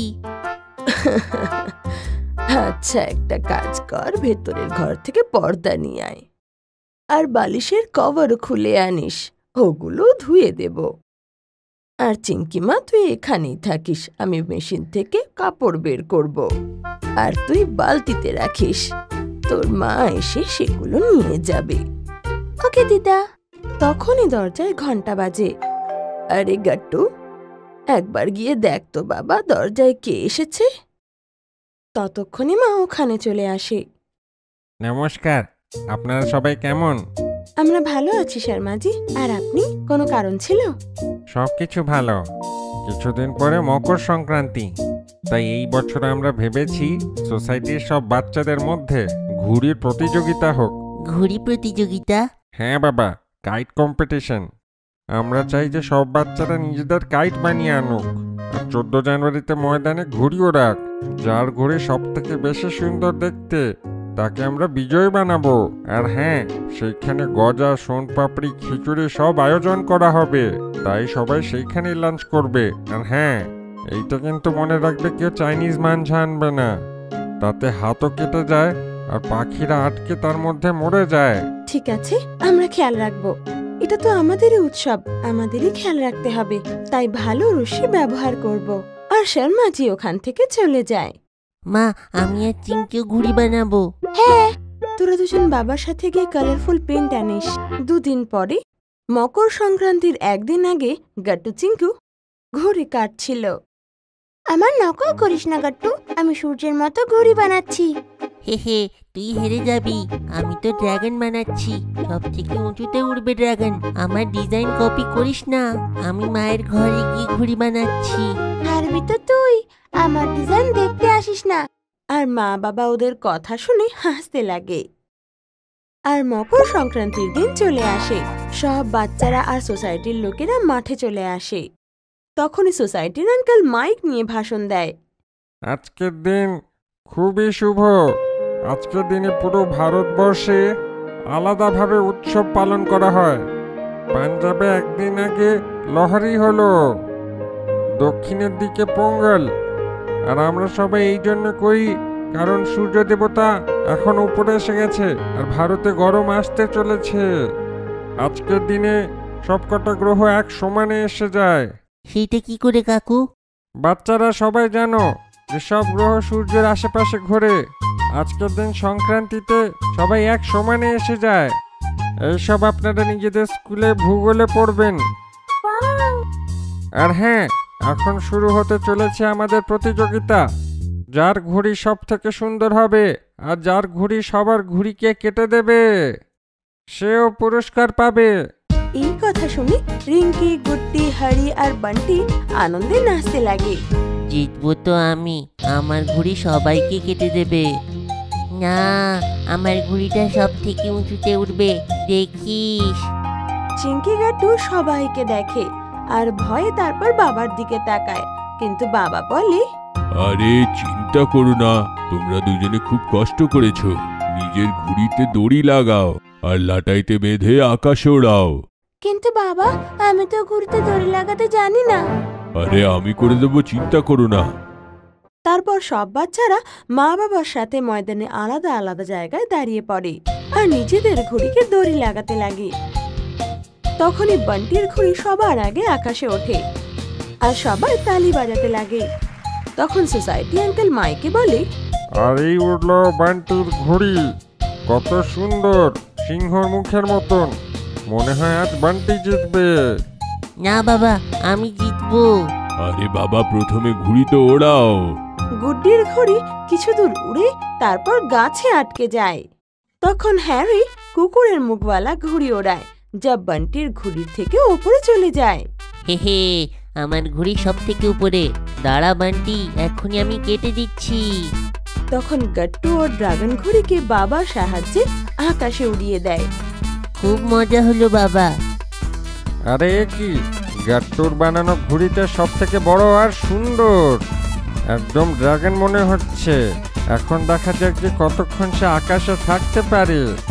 এদিকে হরি আর বান্টির ঘুড়ির মধ্যে প্যাঁচ লাগে আর সব বাচ্চারা তালি বাজিয়ে ওদের নাম নিতে লাগে। মকর সংক্রান্তি। তো কিছু বাচ্চারা বান্টির জন্য চেঁচাচ্ছিল, বান্টি বান্টি বান্টি। আর ধীরে ধীরে গাট্টুর ঘুড়ি সবার মাঝখানে আকাশে চলে আসে। যেখানে চিঙ্কি এখনো পর্যন্ত দড়ি বাঁধছিল। চিঙ্কি সবকিছু দেখে কাঁদতে লাগে। বাবা, আমার ঘড়ি, এতে তো আমি হেরে যাব। এমন বলে না বাবা, আস্তে আস্তে ওড়াও। আর ওদিকে হরি বান্টির ঘড়ি কেটে দেয়, আর সব বাচ্চারা জোরে জোরে হ্যারির নাম নিতে লাগে। আরে গাট্টু এসো, তোমার ড্রাগনকে তো 2 মিনিটে কেটে দেবো, দাঁড়াও আসছি। আর কিছুক্ষণের মধ্যে হরি আর গাট্টুর ঘড়ির মধ্যে প্যাঁচ লেগে যায়। ওদিকে গুড্ডি আর চিঙ্কি দুজনেই কাঁদছিল। গুড্ডির ঘড়ি গাছে আটকে গিয়েছিল, আর চিঙ্কির ঘড়ি ফেটে যাওয়ার জন্য উড়তে পারেনি। আরে চিঙ্কি, কেঁদো না, কোনো ব্যাপার নয়। ওই দেখো গাট্টুর ঘুড়ি কত উঁচুতে গেছে, ওকে সাপোর্ট করো, মন খারাপ করতে নেই। ওদিকে গাট্টু আর হরির ঘড়ির মধ্যে লড়াই চলছিল, আর সবাই ওদেরকে চিয়ার আপ করছিল। মা, বাবা, দিদা সবাই মিলে ওদের জন্য তালি বাজাচ্ছিল। আর অল্পক্ষণের মধ্যে গাট্টুর ড্রাগন ঘড়ি হরির ঘড়ি কেটে দেয়। এই কাটলাম। চিঙ্কি খুশি হয়ে দৌড়ে গিয়ে গাট্টুকে জড়িয়ে ধরে। জিতে গেছি! তারপর সোসাইটি আঙ্কেল মাইকে বিজয়ীর নাম ঘোষণা করে। আর আজকের প্রতিযোগিতার উইনার হলো গাট্টু। বাকি বাচ্চারাও খুব সুন্দর সুন্দর ঘুড়ি বানিয়েছে। আমার সকলকে নিবেদন যে খাবার খান, আর পাশে লেগে থাকা ডিজেতে নাচ গান করুক। তার সঙ্গে সন্ধেবেলা আমরা ঘুড়ি আকাশে ওড়াবো। গাট্টু এটা শুনে নাচতে লাগে, আর সবাই মাঠে টাঙানো টেন্টে খিচুড়ি আর মিষ্টি খেয়ে আনন্দ করতে লাগে। Gattu চিঙ্কির Christmas crab. ক্রিসমাসের উৎসব নিজের সাথে অনেক খুশি নিয়ে আসে, ঠাকুরের আশীর্বাদ আর স্যান্টার কত গিফটস। ক্রিসমাস ট্রি আর লাইট দিয়ে পুরো বাড়ি সাজানো, ইয়ামি কেকস আর কুকিজ খাবার, পুরো পরিবারের ঠাকুরের কাছে প্রার্থনা জানানো আর ক্রিসমাস পালন করা বাড়িতে একটা খুশির আমেজ এনে দেয়। গাট্টু আর চিঙ্কিও খুব এক্সাইটেড ছিল, কারণ 2 দিন পরে ক্রিসমাস আসছিল। আরে গাট্টু, তুমি এবার সান্টা ক্লজ থেকে কি গিফটস চাইবে ভেবেছো? আমি ভাবছি একটা গিটার চেয়ে নেব। আমি রাজুর কাছে গিটার দেখেছিলাম, আর সেইটা বাজে আমার খুব ভালো লেগেছিল, কিন্তু এখন সেইটা ছাড়া তো আমি প্র্যাকটিসও করতে পারছি না। সন্ধেবেলায় গাট্টু আর ওর বন্ধুরা সোসাইটি গার্ডেনে খেলছিল। তখনই ওখানে রাজু আসে, আর একটা বেঞ্চে বসে গিটার বাজাতে শুরু করে। গাট্টু আর ওর বন্ধুরা খেলাধুলা ছেড়ে দিয়ে রাজুর কাছে চলে আসে। রাজু খুব সুন্দর গিটার বাজাচ্ছিল, আর এইটা শুনে ওখান থেকে যাচ্ছিল একটা লোক, সেই ওল্ড এজ আঙ্কেলও বেঞ্চের কাছে দাঁড়িয়ে পড়ে। আরে বাহ রাজু, তুমি তো খুব ভালো গিটার বাজাচ্ছ। কিন্তু এর আগের নোটসগুলো আমি আর বাজাতে পারছি না। রাজু গানটাকে বেশিক্ষণ বাজাতে পারছিল না, কারণ ও নোটসটা বুঝতে পারছিল না। ও 1-2 বার আবার ট্রাই করলো, কিন্তু হলো না। তখনই ওই আঙ্কেলটা বলল, দাও একবার আমি ট্রাই করি। আপনি গিটার বাজাতে জানেন? নিন ট্রাই করুন। আঙ্কেল 1-2 বার গিটারটাকে স্ট্রাম করলো, তারপর একদম স্মুথলি সব নোটসগুলো বাজিয়ে দিল। এইটা দেখে সবাই একদম সারপ্রাইজড হয়ে গেল। আরে বাহ আঙ্কেল, আপনি তো খুব ভালো গিটার বাজান, কিন্তু আপনাকে এখানে তো কখনো দেখিনি। হ্যাঁ বাবা, আমি লাস্ট উইক এইখানে এসেছি। আমার নাম হলো ফ্রান্সিস ডিকোস্টা। আমি কি আপনার এখানে গিটার শিখতে আসতে পারি? নিশ্চয়ই আসবে বাবা, আমার খুব ভালো লাগবে। আমি ফ্ল্যাট নাম্বার 404-এ থাকি। এইটা শুনে গাট্টু খুব খুশি হয়ে যায়। রাত্রেবেলায় ডিনার টেবিলে গাট্টু মা আর বাবাকে পাশের বাড়ির নতুন আঙ্কেলের কথা জানালো। যখন মা এটা শুনল যে ওনার নাম ফ্রান্সিস ডিকোস্টা, তখন মা বললেন, উনি কি ফ্ল্যাট নাম্বার 404-এ থাকেন? হ্যাঁ মা, কিন্তু তুমি কি করে জানো? কারণ ওনার ওয়াইফ জুলির সাথে আমার সকালে শপে দেখা হলো। ওনার একটা ছেলেও আছে, ও সফটওয়্যার ইঞ্জিনিয়ার আর ক্যানাডায় সেটেলড। আরে বাহ, ক্যানাডাতে? হ্যাঁ, কিন্তু জুলি একটু স্যাড ছিল, কারণ এই বছর ক্রিসমাসে ইন্ডিয়া আসছিল না। পরের দিন গাট্টু আর চিঙ্কি ভাবল যে নতুন পাশের বাড়ি আঙ্কেল আন্টির সাথে দেখা করতে যাওয়া উচিত। গাট্টু এমনিতেও ফ্রান্সিস আঙ্কেলের কাছে গিটার শেখার অনেক কিছু ইচ্ছা করছিল। ফ্রান্সিস আর জুলি ডিকস্টার ফ্ল্যাটে পৌঁছে গাট্টু ওনার ডোরবেল বাজালো। দরজা ফ্রান্সিস আঙ্কেল খুলল। আরে গাট্টু। নমস্কার কাকু। নমস্কার আঙ্কেল। এসো এসো বাবা, ভেতরে এসো। গাট্টু আর চিঙ্কিকে দেখে ফ্রান্সিস আর জুলি খুব খুশি হয়ে যায়। জুলি আন্টি বাচ্চাদের জন্য অরেঞ্জ জুস আর কুকিজ নিয়ে আসে। ওদিকে ফ্রান্সিস আঙ্কেল গাট্টুকে গিটার ধরার আর বেসিক স্ট্রামিং এর টেকনিক বলতে শুরু করে দেয়। চিঙ্কি জুলি আন্টির সাথে কথা বলতে শুরু করে আর নিজের স্কুল আর ফ্রেন্ডসদের কথা জানাতে শুরু করে। বাচ্চাদের সাথে এইসব গল্প করতে করতে ফ্রান্সিস আর জুলি আন্টি খুব খুশি হয়ে যায়। তখনই চিঙ্কির নজর একটা ফটো ফ্রেমের উপরে পড়ে। তার মধ্যে ফ্রান্সিস, জুলি আর ওনাদের ছেলে ক্রিসমাস মানাচ্ছিল। এই ফটোটা তো খুব সুন্দর আন্টি। এ আমাদের ছেলে রবিন, আর এই ফটোটা 4 বছর আগেকার। সেই সময় রবিন আমাদের কাছেই থাকতো, আর আমরা সবাই একসাথে ক্রিসমাসে খুব এনজয় করতাম। গাট্টু আর ফ্রান্সিসও এবার জুলি আর চিঙ্কির কাছে চলে আসে। হ্যাঁ, এই ফটোটা তো খুব ভালো লাগছে। ফ্রান্সিস আঙ্কেল তো সান্টা ক্লজের ড্রেস পরেছেন। হ্যাঁ বাবা, সেই সময় ক্রিসমাসে খুব আলাদা রকমই মজা হতো। ফটোতে যে ক্রিসমাস স্ক্রিপ্টটা দেখতে পারছো, সেটা রবিন নিজের হাতে বানিয়েছিল। রবিন প্রত্যেক বছর ক্রিসমাসে আমাদের সঙ্গে থাকতো, কিন্তু এখন সে কানাডাতে সেটেলড, আর এই বছর সে আসতে পারবে না। নিজের ছেলে রবিনের কথা মনে করতে করতে জুলি আন্টি আর ফ্রান্সিস আঙ্কেল স্যাড হয়ে যায়। গাট্টু আর চিঙ্কির এটা দেখে খুব খারাপ লাগে। তখনই গাট্টু বলে, আপনারা মন খারাপ করবেন না, এইবারে আমরা ক্রিসমাস একসঙ্গে মানাবো। হ্যাঁ আন্টি, আমিও আমার ফ্রেন্ডসদেরকে নিয়ে তোমার কাছে আসব আর ক্রিসমাস একসাথে সেলিব্রেট করব। তারপর গাট্টু আর চিঙ্কি ওইখান থেকে নিজেদের বাড়ি ফেরত চলে আসে, কারণ ওদের হোমওয়ার্কও করাচ্ছিল। রাত্রিবেলায় পড়তে পড়তে গাট্টুর মনে একটা প্ল্যান আসে। চিঙ্কি, আমার মাথায় একটা আইডিয়া এসেছে। বল না গাট্টু। আমরা এবারে একটা ক্রিসমাস স্ক্রিপ্ট বানিয়ে ফ্রান্সিস আঙ্কেল আর জুলি আন্টিকে গিফট করব। এটা তো খুব ভালো আইডিয়া। পরের দিন গাট্টু মার্কেট গিয়ে ক্রিসমাস স্ক্রিপ্ট বানানোর জন্য সব জিনিসপত্র নিয়ে আসে। Cardboard, modelling clay, colour paper, plastic clips, straw আর এমন অনেক কিছু আর্টওয়ার্কের জিনিসপত্র। চিঙ্কি ইন্টারনেট থেকে ক্রিবের অনেক মডেলস বার করে রেখে দিয়েছিল। যখন ড্রয়িং রুমে ওরা দুজনে কাজ করতে শুরু করলো, তখন মাও সারপ্রাইজড হয়ে গেল। আরে বাচ্চারা, এটা কি করছিস তোরা? আমরা দুজনে ক্রিসমাস স্ক্রিপ্ট বানাচ্ছি ফ্রান্সিস আঙ্কেল আর জুলি আন্টির জন্য। আমরা কালকে ক্রিসমাসের কথা বলতে বলতে স্যাড হয়ে গেছিলাম, তাই ভাবলাম এমন কিছু করি একটা যে ক্রিসমাস স্পেশাল হয়ে যাক। এটা তো খুব ভালো কথা গান্টু আর চিঙ্কি। চিঙ্কি মডেলিং ক্লে দিয়ে খুব সুন্দর ইনফ্যান্ট জিসাস, মাদার মেরি আর জোসেফের মূর্তি বানালো। গাট্টু অনেকগুলো শেপার্ডসও বানালো, আর কার্ডবোর্ড দিয়ে ছোট ছোট হার্টস বানালো। তারপরে ওই হার্টসের আশেপাশে কার্ডবোর্ড আর গ্রিন পেপার দিয়ে গাছ বানালো। গাট্টু বড় সাইজের পাথর আর বালি দিয়ে মাউন্টেন আর ল্যান্ডস্কেপও তৈরি করে দিল। ক্রিসমাস স্ক্রিপ্টটা খুবই সুন্দর তৈরি হয়েছিল। সন্ধেবেলা যখন বাবা অফিস থেকে ফিরল, তখন সেও এটা দেখে খুব খুশি আর প্রাউড ফিল করল। গাট্টু আর চিঙ্কির আর্টওয়ার্ক থেকে বেশি ওর এই ব্যাপারে খুশি হচ্ছিল যে দুই বাচ্চার মধ্যে পাশের বাড়ি আঙ্কেল আন্টির জন্য এত কেয়ার আর কনসার্ন ছিল। ক্রিসমাসের সন্ধেবেলায় গাট্টু আর চিঙ্কি ক্রিসমাস স্ক্রিপ্ট নিয়ে ফ্রান্সিস আঙ্কেলের বাড়ি চলে যায়। ডোরবেল বাজানোর সাথে সাথে জুলি আন্টি খুলল, আর দুজন বাচ্চাকে দেখে ওনার চেহারায় খুব জোরে স্মাইল এসে গেল। এসো এসো গাট্টু চিঙ্কি। আরে এটা কি? Merry Christmas aunty. Merry Christmas aunty. এই ক্রিসমাস স্ক্রিপ্ট আমরা আপনার জন্য বানিয়েছি। ক্রিসমাস স্ক্রিপ্টটা দেখে জুলি আন্টির খুশির ঠিকানা ছিল না। আন্টি ক্রিসমাস স্ক্রিপ্টটাকে ক্রিসমাস ট্রির কাছে রাখলো, যেটাকে উনি খুব সুন্দর করে সাজিয়েছিলেন। বেল আর লাইট দিয়ে সাজানো ক্রিসমাস ট্রি এর পাশে ক্রিসমাস স্ক্রিপ্ট আরো সুন্দর লাগছিল। তখনই হো হো করতে করতে সান্টা ক্লজ এসে বেল বাজায়। ওকে দেখে গাট্টু আর চিঙ্কি একদম সারপ্রাইজ হয়ে গেল।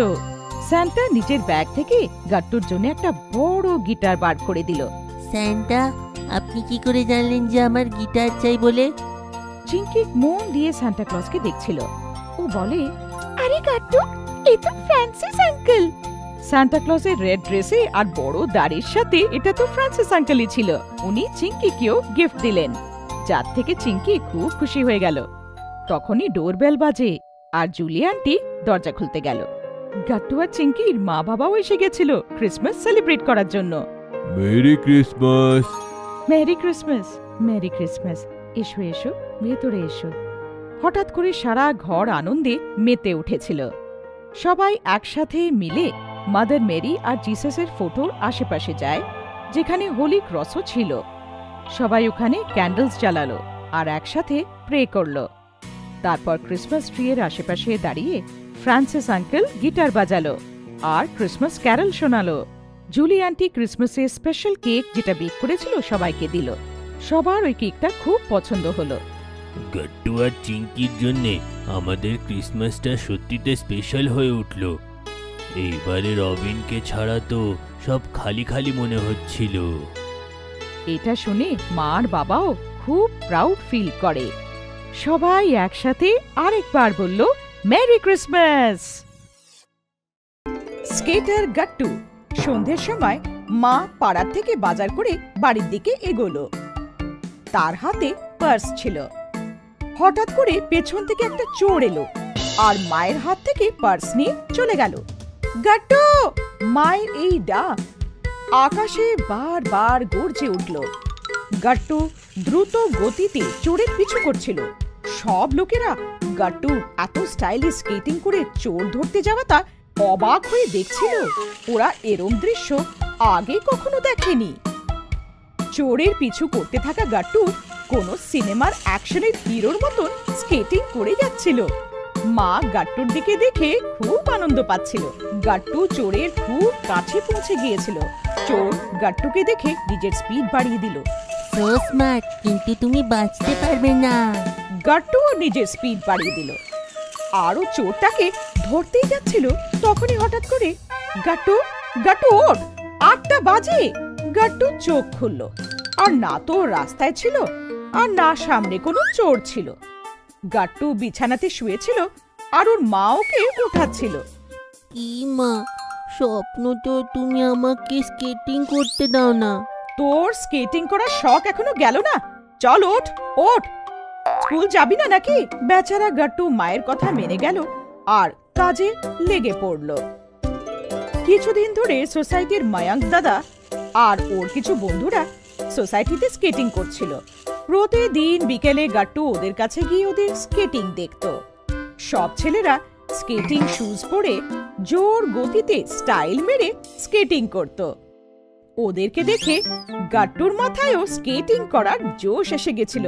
গাট্টু, স্কেটিং শুধু একটা স্পোর্টস নয়, প্যাশন, একটা প্যাশন। ছোটবেলায় আমি ভাবতাম আমার পাতে যদি হুইলস থাকতো কত ভালো হতো। স্কেটিং আমাকে সেই সুযোগটা দিল, আর এখন আমাকে কেউ আটকাতে পারবে না। মায়াঙ্কের কথা শুনে গাট্টুরও স্কেটিং করতে খুব ইচ্ছে হতো, কিন্তু মা মানলে তো? গাট্টু, তুমি এখনো ছোট আছো, বড় হয়ে যাও আগে। কোথাও পড়ে গিয়ে হাত পা যদি ভেঙে যায় সমস্যা হয়ে যাবে। মা, মায়াঙ্ক দাদা বলছিল স্কেটিং শু নিয়ে যেতে, উনি আমাকে শিখিয়ে দেবে। কিন্তু মা রাজি হবার পাত্রী ছিল না। গাট্টুর মন খারাপ হয়ে গেল। ও বাবার কাছেও খুব জেদ করলো, কিন্তু লাভই হলো না। বেচারা গাট্টু রোজ বিকেলে মায়াঙ্ক দাদাকে স্কেটিং করতে দেখতো আর মনে মনে কাঁদতে থাকতো। একদিন গাট্টু মায়াঙ্ক দাদার স্কেটিং শুজ পরে দেখলো আর হাঁটার চেষ্টা করলো, কিন্তু বেচারা পা ওঠাতেই পড়ে গেল। গাট্টু, একদিনে কেউ স্কেটিং শিখতে পারে না। স্টেপ বাই স্টেপ তোমাকে ট্রেনিং নিতে হবে, অনেক প্র্যাকটিসও করতে হয়। তুই শুধু শুজ নিয়ে আয়, বাকি শেখানোর দায়িত্বটা আমার। এবার গাট্টু ভেবেই নিল ও স্কেটিং শিখেই ছাড়বে, কিন্তু ভয় ছিল মায়ের।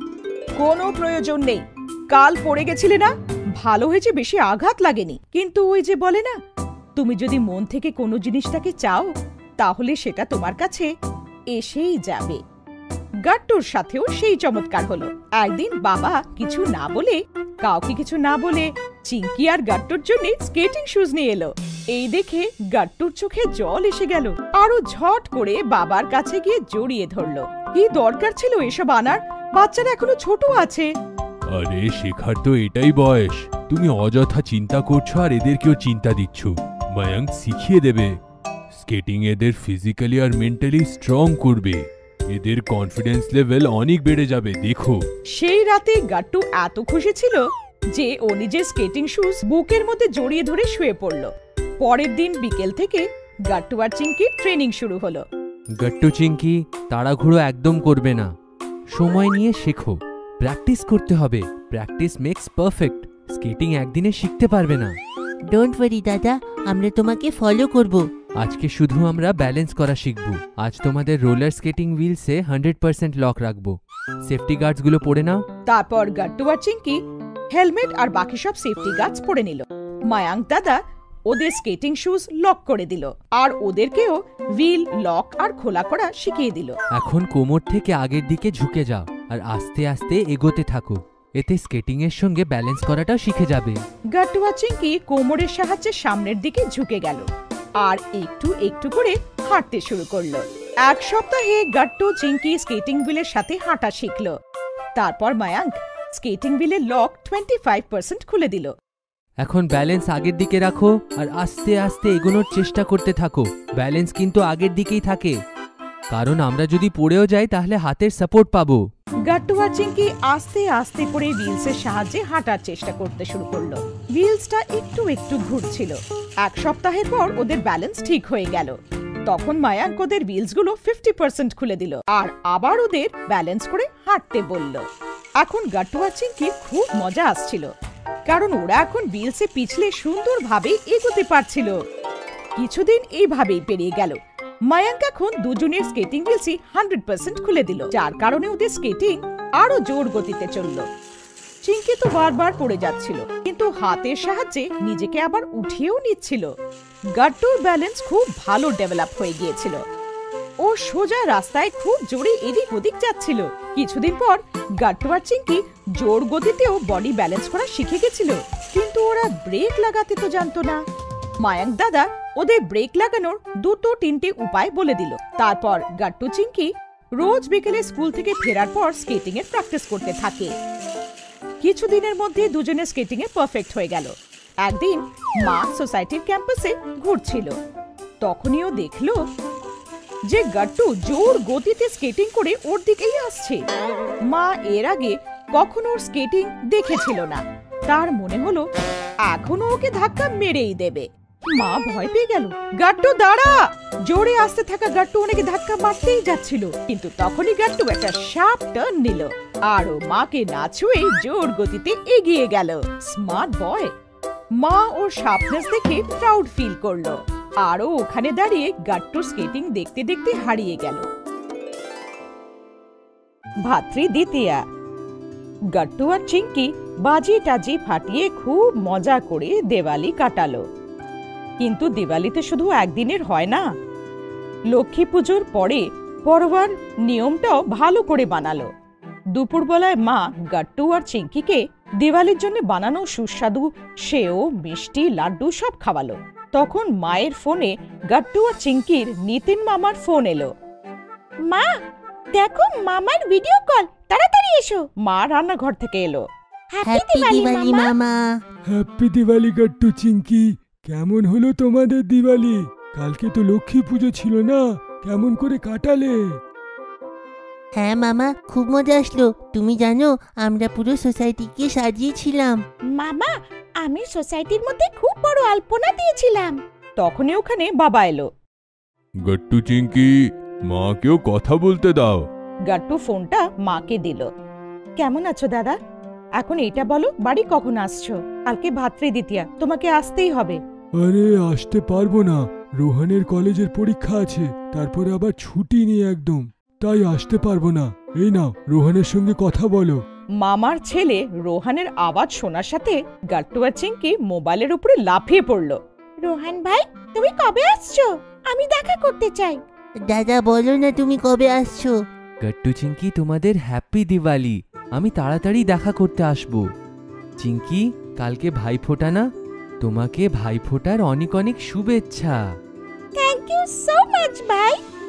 তারপর আরেকবার ফোন মা নিল আর মামার সাথে কথা বলতে বলতে রান্নাঘরে গেল। অনেক দিন হয়ে গেল রোহান ভাইয়ের সাথে দেখাই হয়নি, আমি ওকে অনেক মিস করি। হ্যাঁ চিঙ্কি, আমিও মামার রোহান দাদাকে খুব মিস করি। ভাতৃদ্বিতীয়ার সকাল সকাল চিঙ্কি গাট্টুর গায়ে তেল আর হলুদ লাগিয়ে দিল, কিন্তু গাট্টুর চিঙ্কির হাতে সুরসুরি লাগতে শুরু করলো। আরে আরে আরে আরে, কি করছো চিঙ্কি? মা দেখো না, চিঙ্কি আমাকে কাটাকুটু করছে, দেখো না। গাট্টু বাবা, আজকে ভাতৃদ্বিতীয়া আর বোনের হাতেই তেল আর হলুদ লাগায়, চিঙ্কির নরম হাতে যদি তোমার একটু সুরসুরি হচ্ছে সই নাও, কারণ তেল আর হলুদ তো চিঙ্কিই লাগাবে।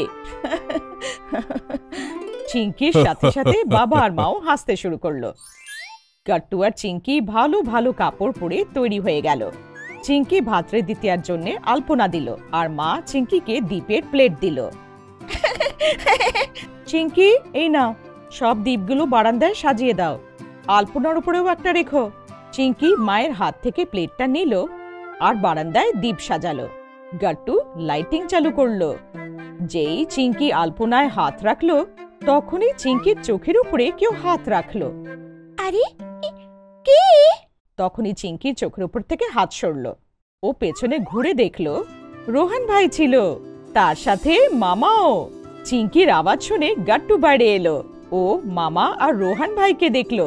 গাট্টু আর চিঙ্কি মামা আর রোহন ভাইকে জড়িয়ে ধরলো। আরে মামা, তুমি আমাদের সারপ্রাইজ দিয়ে দিলে। গাট্টু চিঙ্কি, আমাকে মিস করছিলে না? দেখো আমি এসে গেছি। চিঙ্কি মাকে ডেকে আনলো। মা, মা দেখো, মামা এসেছে আর রোহন দাদাও এসেছে। গাট্টু চিঙ্কি মামা আর রোহন ভাইয়ের সাথে ঘরে এলো। আসতেই মা মামাকে গলায় জড়িয়ে ধরলো। বাহ, তোমরা এসে তো আমাদেরকে সারপ্রাইজ করে দিলে। রোহন, গাট্টু চিঙ্কি তোমাকে খুব মিস করছিল। এই নাও তোমাদের জন্য অনেকগুলো চকলেট। থ্যাংক ইউ ভাই। মা দিওয়ালির ফরাল মামা আর রোহানকে দিল। কেন, রোহানের কলেজের পরীক্ষা ছিল না? আরে সেটা তো আমরা মিথ্যে কথা বললাম, সারপ্রাইজ দেওয়ার ছিল। আচ্ছা, এই ব্যাপার। চিঙ্কি নিজের ঘরে এলো। গাট্টু শোনো, আমি তো শুধু তোমার জন্যই গিফট এনেছিলাম, রোহান ভাইয়ের জন্য তো কিছুই আনিনি। এখন কি করি? গাট্টু আর চিঙ্কি খুব ভাবনায় পড়লো। এক কাজ করো চিঙ্কি, দাদার জন্য তুমি একটা ভালো গ্রিটিং কার্ড বানাও। আরে বাহ, এটা তো খুবই ভালো আইডিয়া। Thank you Gattu. ঠিক আছে চিঙ্কি, তুমি ততক্ষণ কার্ড বানাও, আমি দাদার সঙ্গে কথা বলছি আর ওনাকে আমার পটকা দেখাই। গাট্টু ঘর থেকে চলে গেল। গাট্টু রোহন ভাইয়ের সাথে অনেক অনেক গল্প করলো আর দিওয়ালির সব মজা বলল। রোহন দাদা, তুমি জানো আমরা দিওয়ালিতে আলাদা ধরনের পটকা ফাটালাম, যার মধ্যে থেকে হ্যাপি দিওয়ালি হয়। আরে বাহ, খুব ভালো। আজকে আমাকে কিন্তু নিশ্চয়ই দেখিও। মা, বাবা আর গাট্টু মামা আর ভাইয়ের সাথে অনেক অনেক গল্প করতে শুরু করলো। তখনই গাট্টুকে বান্টি ডাক দিল। মা, বান্টি আমাকে ডাকছে, আমি এক্ষুনি আসছি। আর গাট্টু ওখান থেকে চলে গেল। গাট্টু তো চলে গেল, আমার প্রিয় চিঙ্কি কোথায়? চিঙ্কি নিজের ঘরেই বসে আছে। আচ্ছা, ঘরের ভেতরে কি করছে?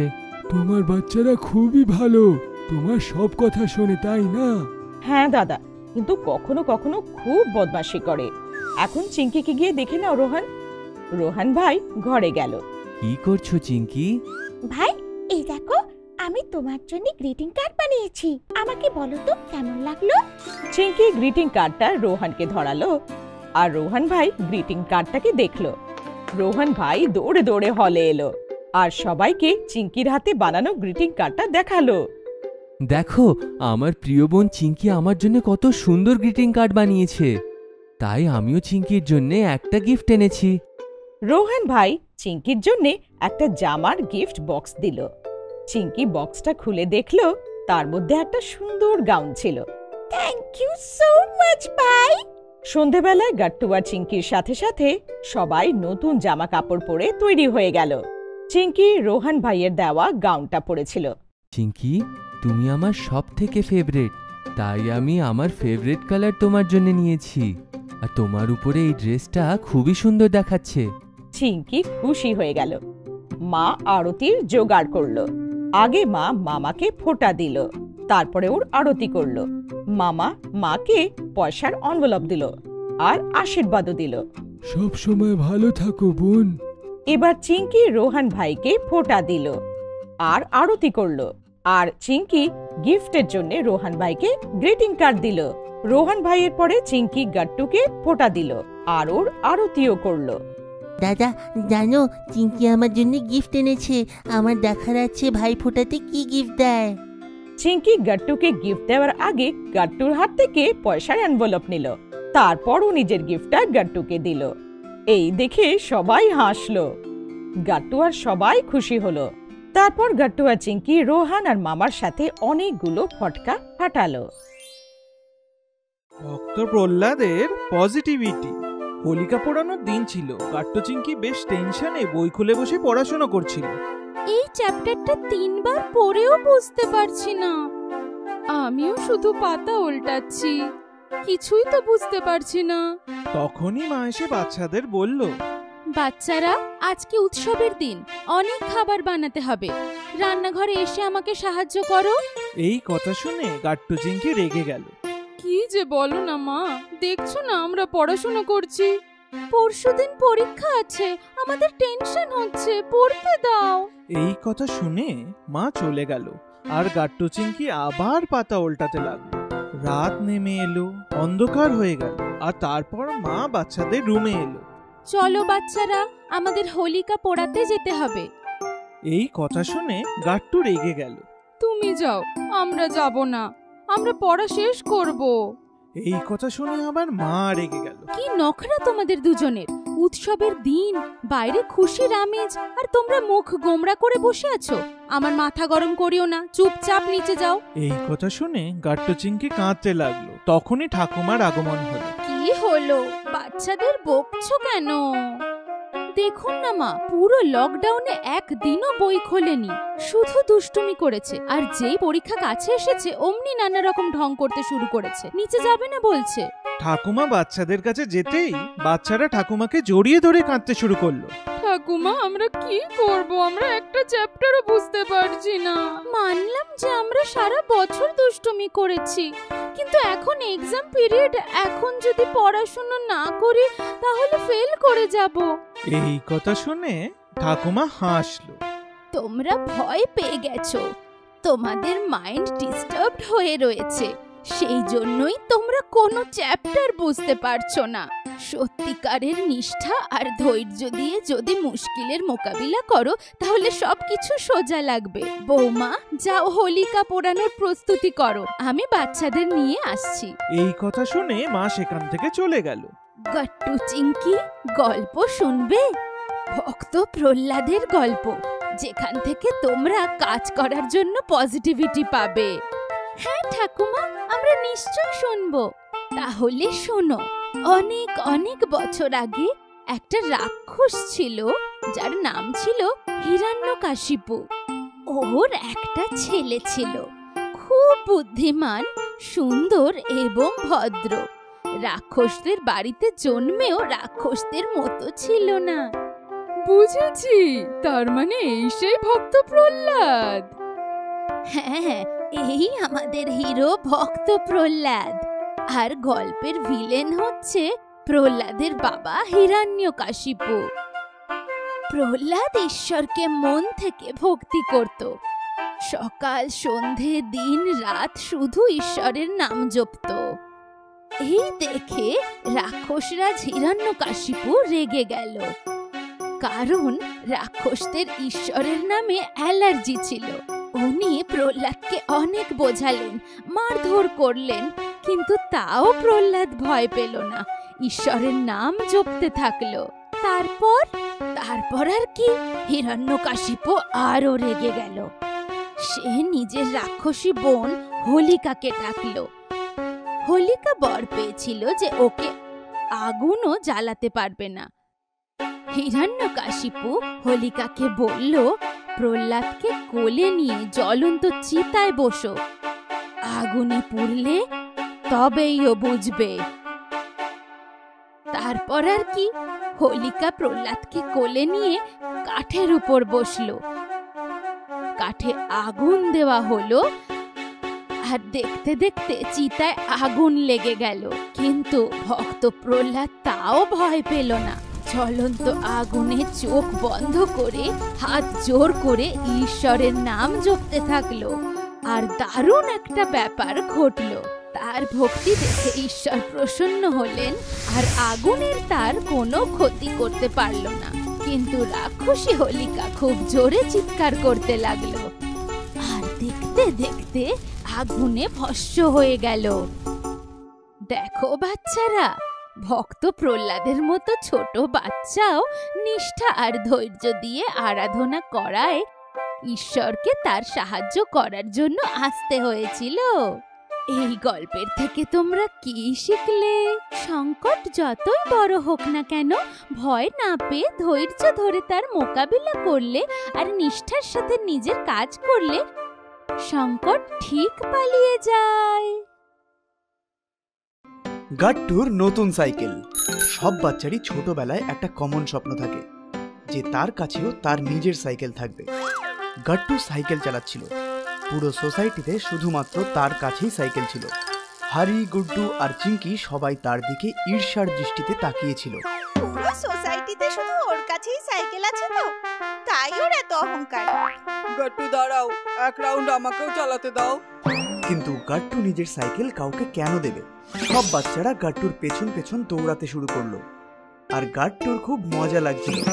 সে তাড়াতাড়ি প্যাডেল করে সাইকেল চালাচ্ছিল আর বাকি বাচ্চারা তার পেছন পেছন দৌড়াচ্ছিল। গাট্টু প্লিজ, প্রমিস, শুধু এক রাউন্ড। গাট্টু হাড়ির দিকে তাকিয়ে মুখ ভ্যাংচাচ্ছিল। তখনই সে ওয়াচম্যান আঙ্কেলকে সামনে হাঁটতে দেখে। গাট্টু জোরে জোরে সাইকেলের বেল বাজাতে শুরু করে আর সাইকেলের স্পিডও কমে যায়। যেই বাচ্চারা পেছনে দৌড়াচ্ছিল তারা গাট্টুর সাইকেল প্রায় ধরে ফেলেছিল। আঙ্কেল সরে যান, আঙ্কেল। সাইকেলের বেলের আওয়াজ বেড়েই চলে। হঠাৎ গাট্টুর ঘুম ভেঙে যায়। গাট্টু বিছানার ওপর উঠে বসে। ও শিট, স্বপ্ন ছিল। আরে কিন্তু সাইকেলের বেলের আওয়াজ এখন আমার কানে কেন বাজছে? একটানা সাইকেলের বেলের আওয়াজ শোনা যাচ্ছিল। এটা গাট্টুর স্বপ্ন থেকে নয়, বাইরে থেকে আসছিল। গাট্টু গ্যালারির দিকে দৌড়ালো। ও নিচে তাকাতেই দেখলো হাড়ি ওর নতুন সাইকেল নিয়ে দাঁড়িয়ে আছে আর বেল বাজাচ্ছে। হরির কাছে সাইকেল? গাট্টু দৌড়ে নিচে হাড়ির কাছে গেল। কেমন লাগলো? খুব সুন্দর রে। কবে কিনলি? কাল অবধি তো তোর কাছে সাইকেল ছিল না। এই শুনে হাড়ি অহংকার করে বলল, বাবা আমাকে সারপ্রাইজ গিফট দিয়েছে, কাল রাতেই নিয়ে এসেছে। আমি তখন ঘুমাচ্ছিলাম, সকালে চোখ খুলে দেখি সামনে সাইকেলটা রাখা আছে। তুই অনেক লাকি রে, তোর কাছে এখন নিজের সাইকেল আছে। আমাকে একবার দে, আমি শুধু এক রাউন্ড মেরে আসি। আমি সাইকেল চালাতে পারি, আমাকে হর্ষদা শিখিয়ে দিয়েছিল। স্বপ্নেও ভাবিস না, মা কাউকে সাইকেল দিতে মানা করেছে। প্লিজ এক রাউন্ড, প্লিজ, প্রমিস, শুধু একবার। কিন্তু হাড়ি কিছুতেই রাজি হলো না আর গাট্টু রেগে গেল। ঠিক আছে, আমিও নিজের সাইকেল তোমাকে ধরতেও দেব না। কোথায়? স্বপ্নে? গাট্টু আরো রেগে গেল আর হাড়ি অহংকারের সাথে তার নতুন সাইকেল নিয়ে চলে গেল। দেখিস, আমার কাছে তোর থেকেও ভালো সাইকেল থাকবে। গাট্টু মন খারাপ করে বাড়ি ফিরে এলো। বাবা, মা আর চিঙ্কি হলে বসেছিল। কোথায় চলে গিয়েছিলিস? এবার তাড়াতাড়ি ফ্রেশ হয়ে ব্রেকফাস্ট করে নে, আমাদের খাওয়া হয়ে গেছে। কিন্তু গাট্টু খুব রেগে ছিল। আমি ব্রেকফাস্ট করব না, আমি আজ না কিছু খাবো না কিছু করব। আরে হঠাৎ করে তোর আবার কি হলো? এখন তো হরির কাছেও নতুন সাইকেল আছে, ওর বাবা ওকে গিফট করেছে। এখন সোসাইটিতে শুধু আমার কাছেই সাইকেল নেই। এই বলে গাট্টু কাঁদতে শুরু করে। সকাল হতে হতেই সাইকেলের বায়না শুরু। এবার কান্নাকাটি বন্ধ করো। সবার কাছে যা আছে সেটা তোমার কাছেও থাকতে হবে তার কোনো মানে নেই। তোমার কাছেও এরকম অনেক খেলনা আছে যা অন্য কারোর কাছে নেই। আমাদের কাছে সব থাকতে হবে তার কোনো মানে নেই। বাবা, তুমি আমাকে কথা দিয়েছিলে যে আমি বড় হয়ে গেলে তুমি আমাকে সাইকেল কিনে দেবে। বাবা, তুমি একটু বড় হলেই তোমাকে সাইকেল কিনে দেবো। তুমি সব সময় একই কথা বলো। এরকম চলতে থাকলে আমি বড় নই, বুড়ো হয়ে যাব। এই কথা শুনে মা, বাবা আর চিঙ্কি হাসতে শুরু করে দেয় আর গাট্টু আরো রেগে গিয়ে নিজের রুমে চলে যায়। সারা দিন গাট্টু নিজের ঘরে কান্নাকাটি করে। সে স্নান, খাওয়া দাওয়া সব ছেড়ে দেয়। গাট্টু, দরজাটা খোল বাবা। ভালো ছেলেরা জেদ করে না। আমি ভালো ছেলে নই, আমি যখন বড় হয়ে যাব আমি তখন ভালো ছেলে হয়ে যাব। এই কথা শুনে মায়ের মন খারাপ হয়ে যায় আর সে বাবার কাছে গিয়ে বলে, ও তো জেদ ধরে বসে আছে, ওকে একটা সাইকেল কিনেই দিই। সবার কাছে সাইকেল আছে, বেচারারও নিশ্চয়ই সাইকেল চালাতে ইচ্ছে করে। এই ব্যাপারে বাবা কিছু বলার আগেই চিঙ্কি চিৎকার করতে শুরু করে দেয়। ওকে সাইকেল কিনে দিলে আমাকেও সাইকেল কিনে দিতে হবে। নাও, এবার এই ডিমান্ড মেশিনও শুরু করে দিল। এবার কি করব? চিঙ্কি, তুমি তো সাইকেল চালাতে পারো না, গাট্টুকে সাইকেল কিনে দেওয়ার পর ও তোমাকে শিখিয়ে দেবে। যখন তুমি সাইকেল চালাতে শিখে যাবে তখন তোমাকেও সাইকেল কিনে দেওয়া হবে, ঠিক আছে? চিঙ্কি শান্ত হতেই বাবা গাট্টুর রুমে যায়। ওকে বুঝিয়ে সুঝিয়ে ব্রেকফাস্ট করিয়ে দুজনে মিলে মার্কেটে যায়। মার্কেটে অনেক সুন্দর চকচকে সাইকেল ছিল, কিন্তু গাট্টু তাও হাড়ির থেকে ভালো সাইকেল কেনার ইচ্ছে ছিল। ও দামি গিয়ারওয়ালা সাইকেল পছন্দ করে। গাট্টু, এটা তো অনেক দামি। তাতে কি হয়েছে বাবা, আমরা তো একবারই সাইকেল কিনবো, রোজ রোজ তো আর কিনবো না। আমার এই সাইকেলটাই চাই। ঠিক আছে দাদা, এই সাইকেলটা দিয়ে দিন।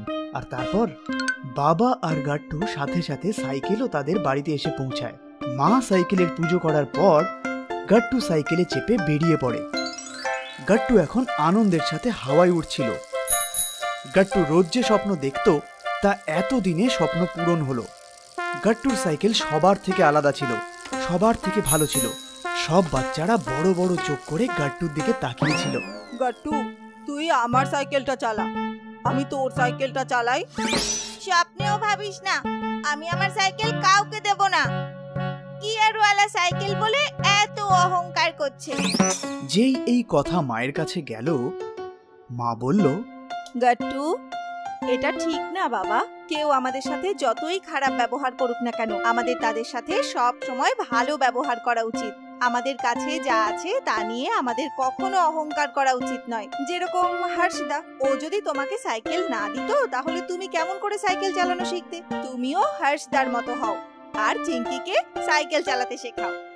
সরি মা, আমি আর কোনোদিন এরকম করব না। চল চিঙ্কি। তারপর আর কি, চিঙ্কি সাইকেলে বসে গাট্টুর কাছে সাইকেল শিখতে শিখতে খুব মজা পেতে লাগলো। জল আছে তাই আগামীকাল আছে।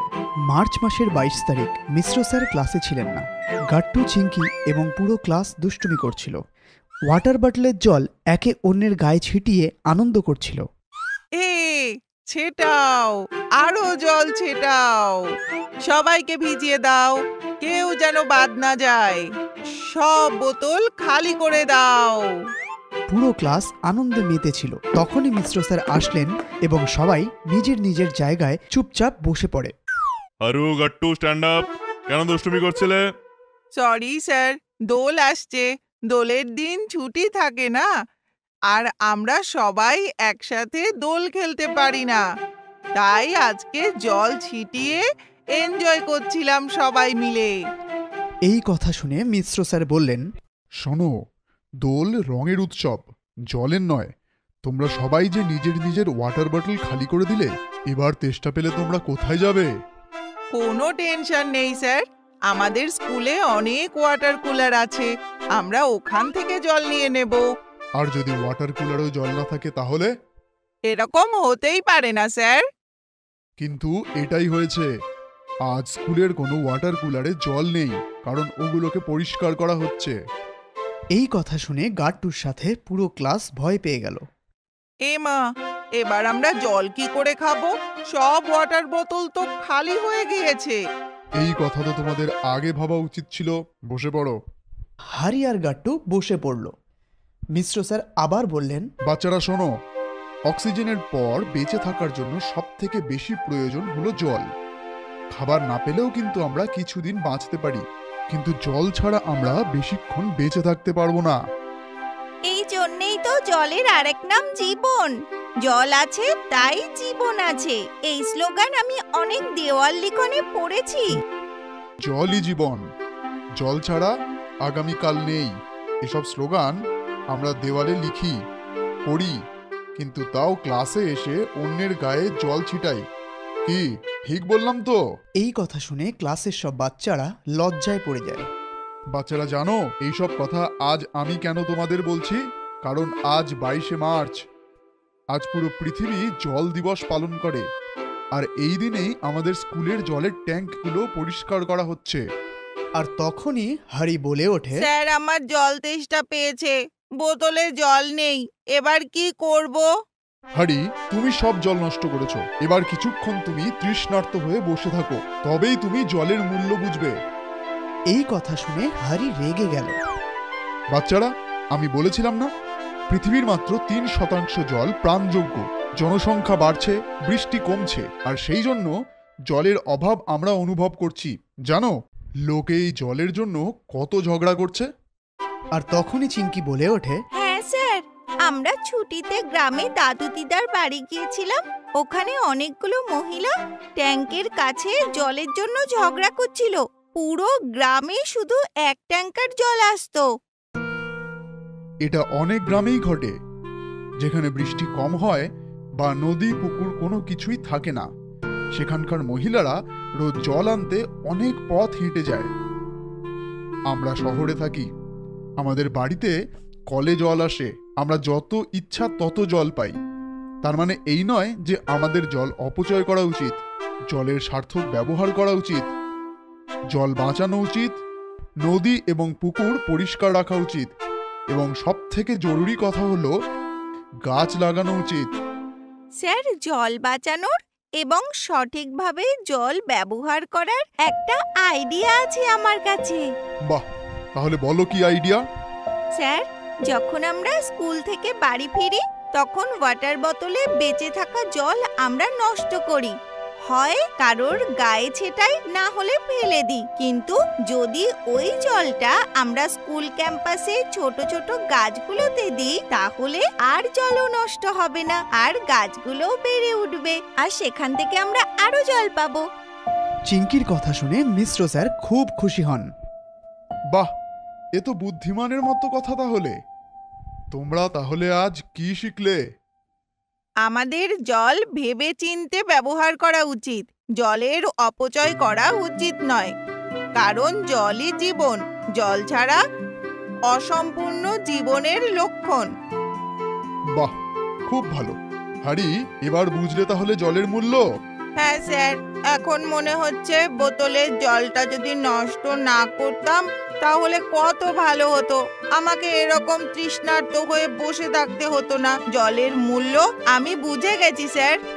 বাহ, খুব ভালো। আর বেশিক্ষণ তৃষ্ণার্ত থেকো না, আমার কাছে জল আছে, এসো। হারি মিশ্র স্যারের কাছে গিয়ে জল খায়। জলটা পেটে যেতেই ও খুব শান্তি অনুভব করে। আর এভাবেই মিশ্র স্যারের জন্য পুরো ক্লাস জলের মূল্য বুঝতে পারে এবং সবাই মনে মনে জল নষ্ট না করার প্রতিজ্ঞা করে।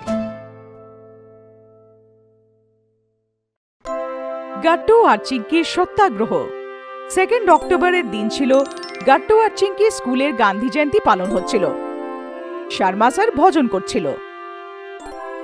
বলো মহাত্মা গান্ধীর জয়।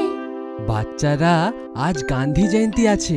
গান্ধী অহিংসা আর সত্যের পুরোহিত ছিলেন। অহিংসা আর সত্যর অস্ত্র দিয়ে উনি ইংরেজদের সঙ্গে লড়েছিলেন আর ভারতকে স্বাধীনতা দিয়েছিলেন। স্যার, সত্যাগ্রহ কি হয়? Good question Gattu.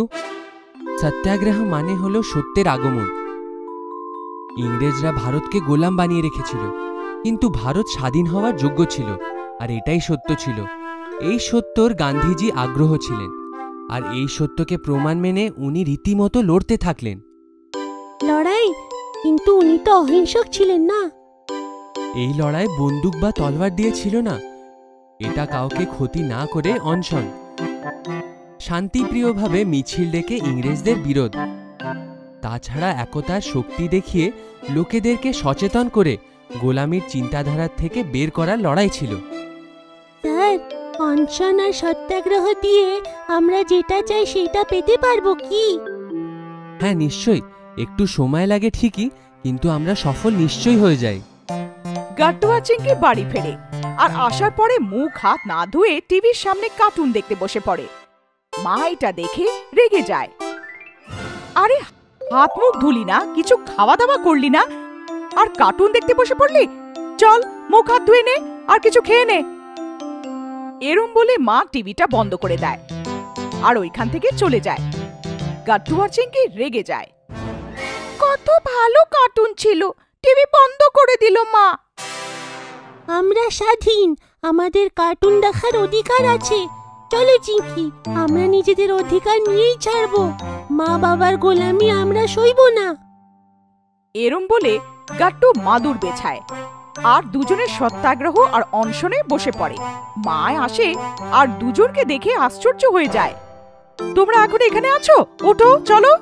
তখনই বাবা অফিস থেকে ফিরে আসে আর দুজনকে দেখে বলে, বাচ্চারা কেন বিরক্ত করছো মাকে? এতে গাট্টু বলে, আমরা সত্যাগ্রহ করছি গান্ধীজির মতন। আমরা স্বাধীন, আর এটাই সত্যি। আমাদের কার্টুন দেখার স্বাধীনতা আছে, তাই এখন আমরা সত্যাগ্রহ করব, অনশনও করব আর মিছিলও ডাকবো, আর তোমাদের দুজনের বিরোধিতাও করব, কারোর কোনো কথা শুনবো না।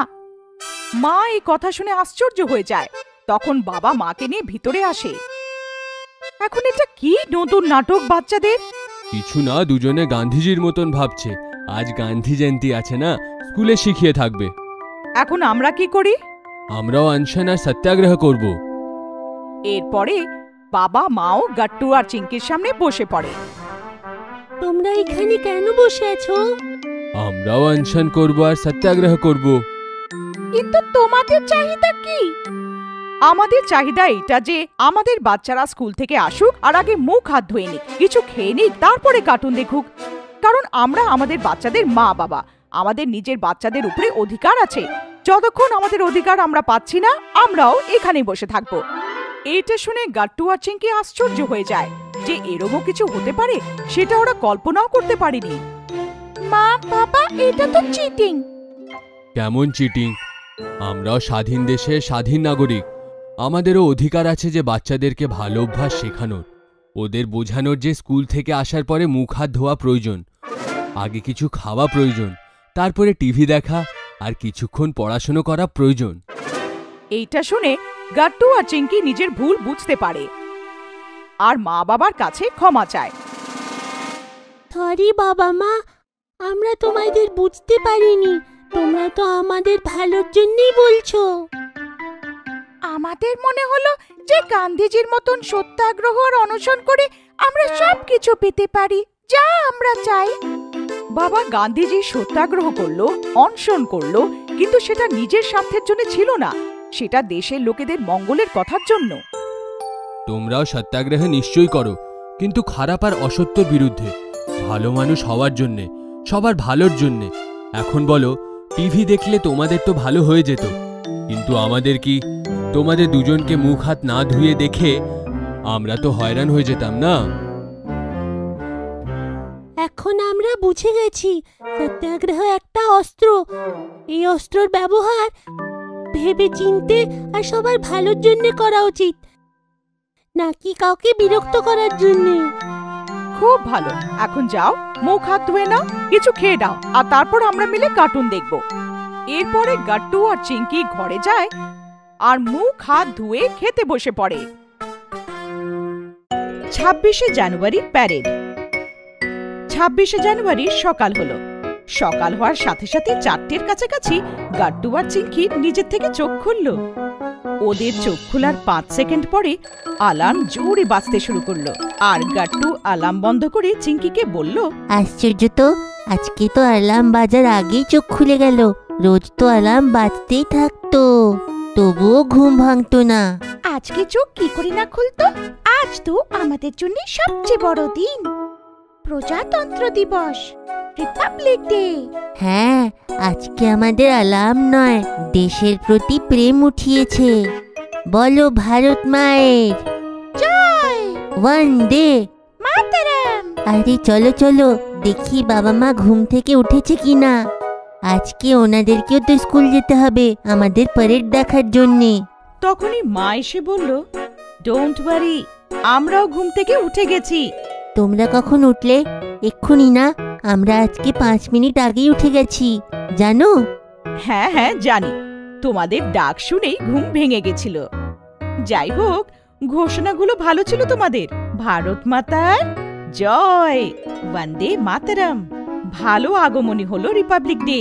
হ্যাপি রিপাবলিক ডে বাচ্চারা, happy Republic day.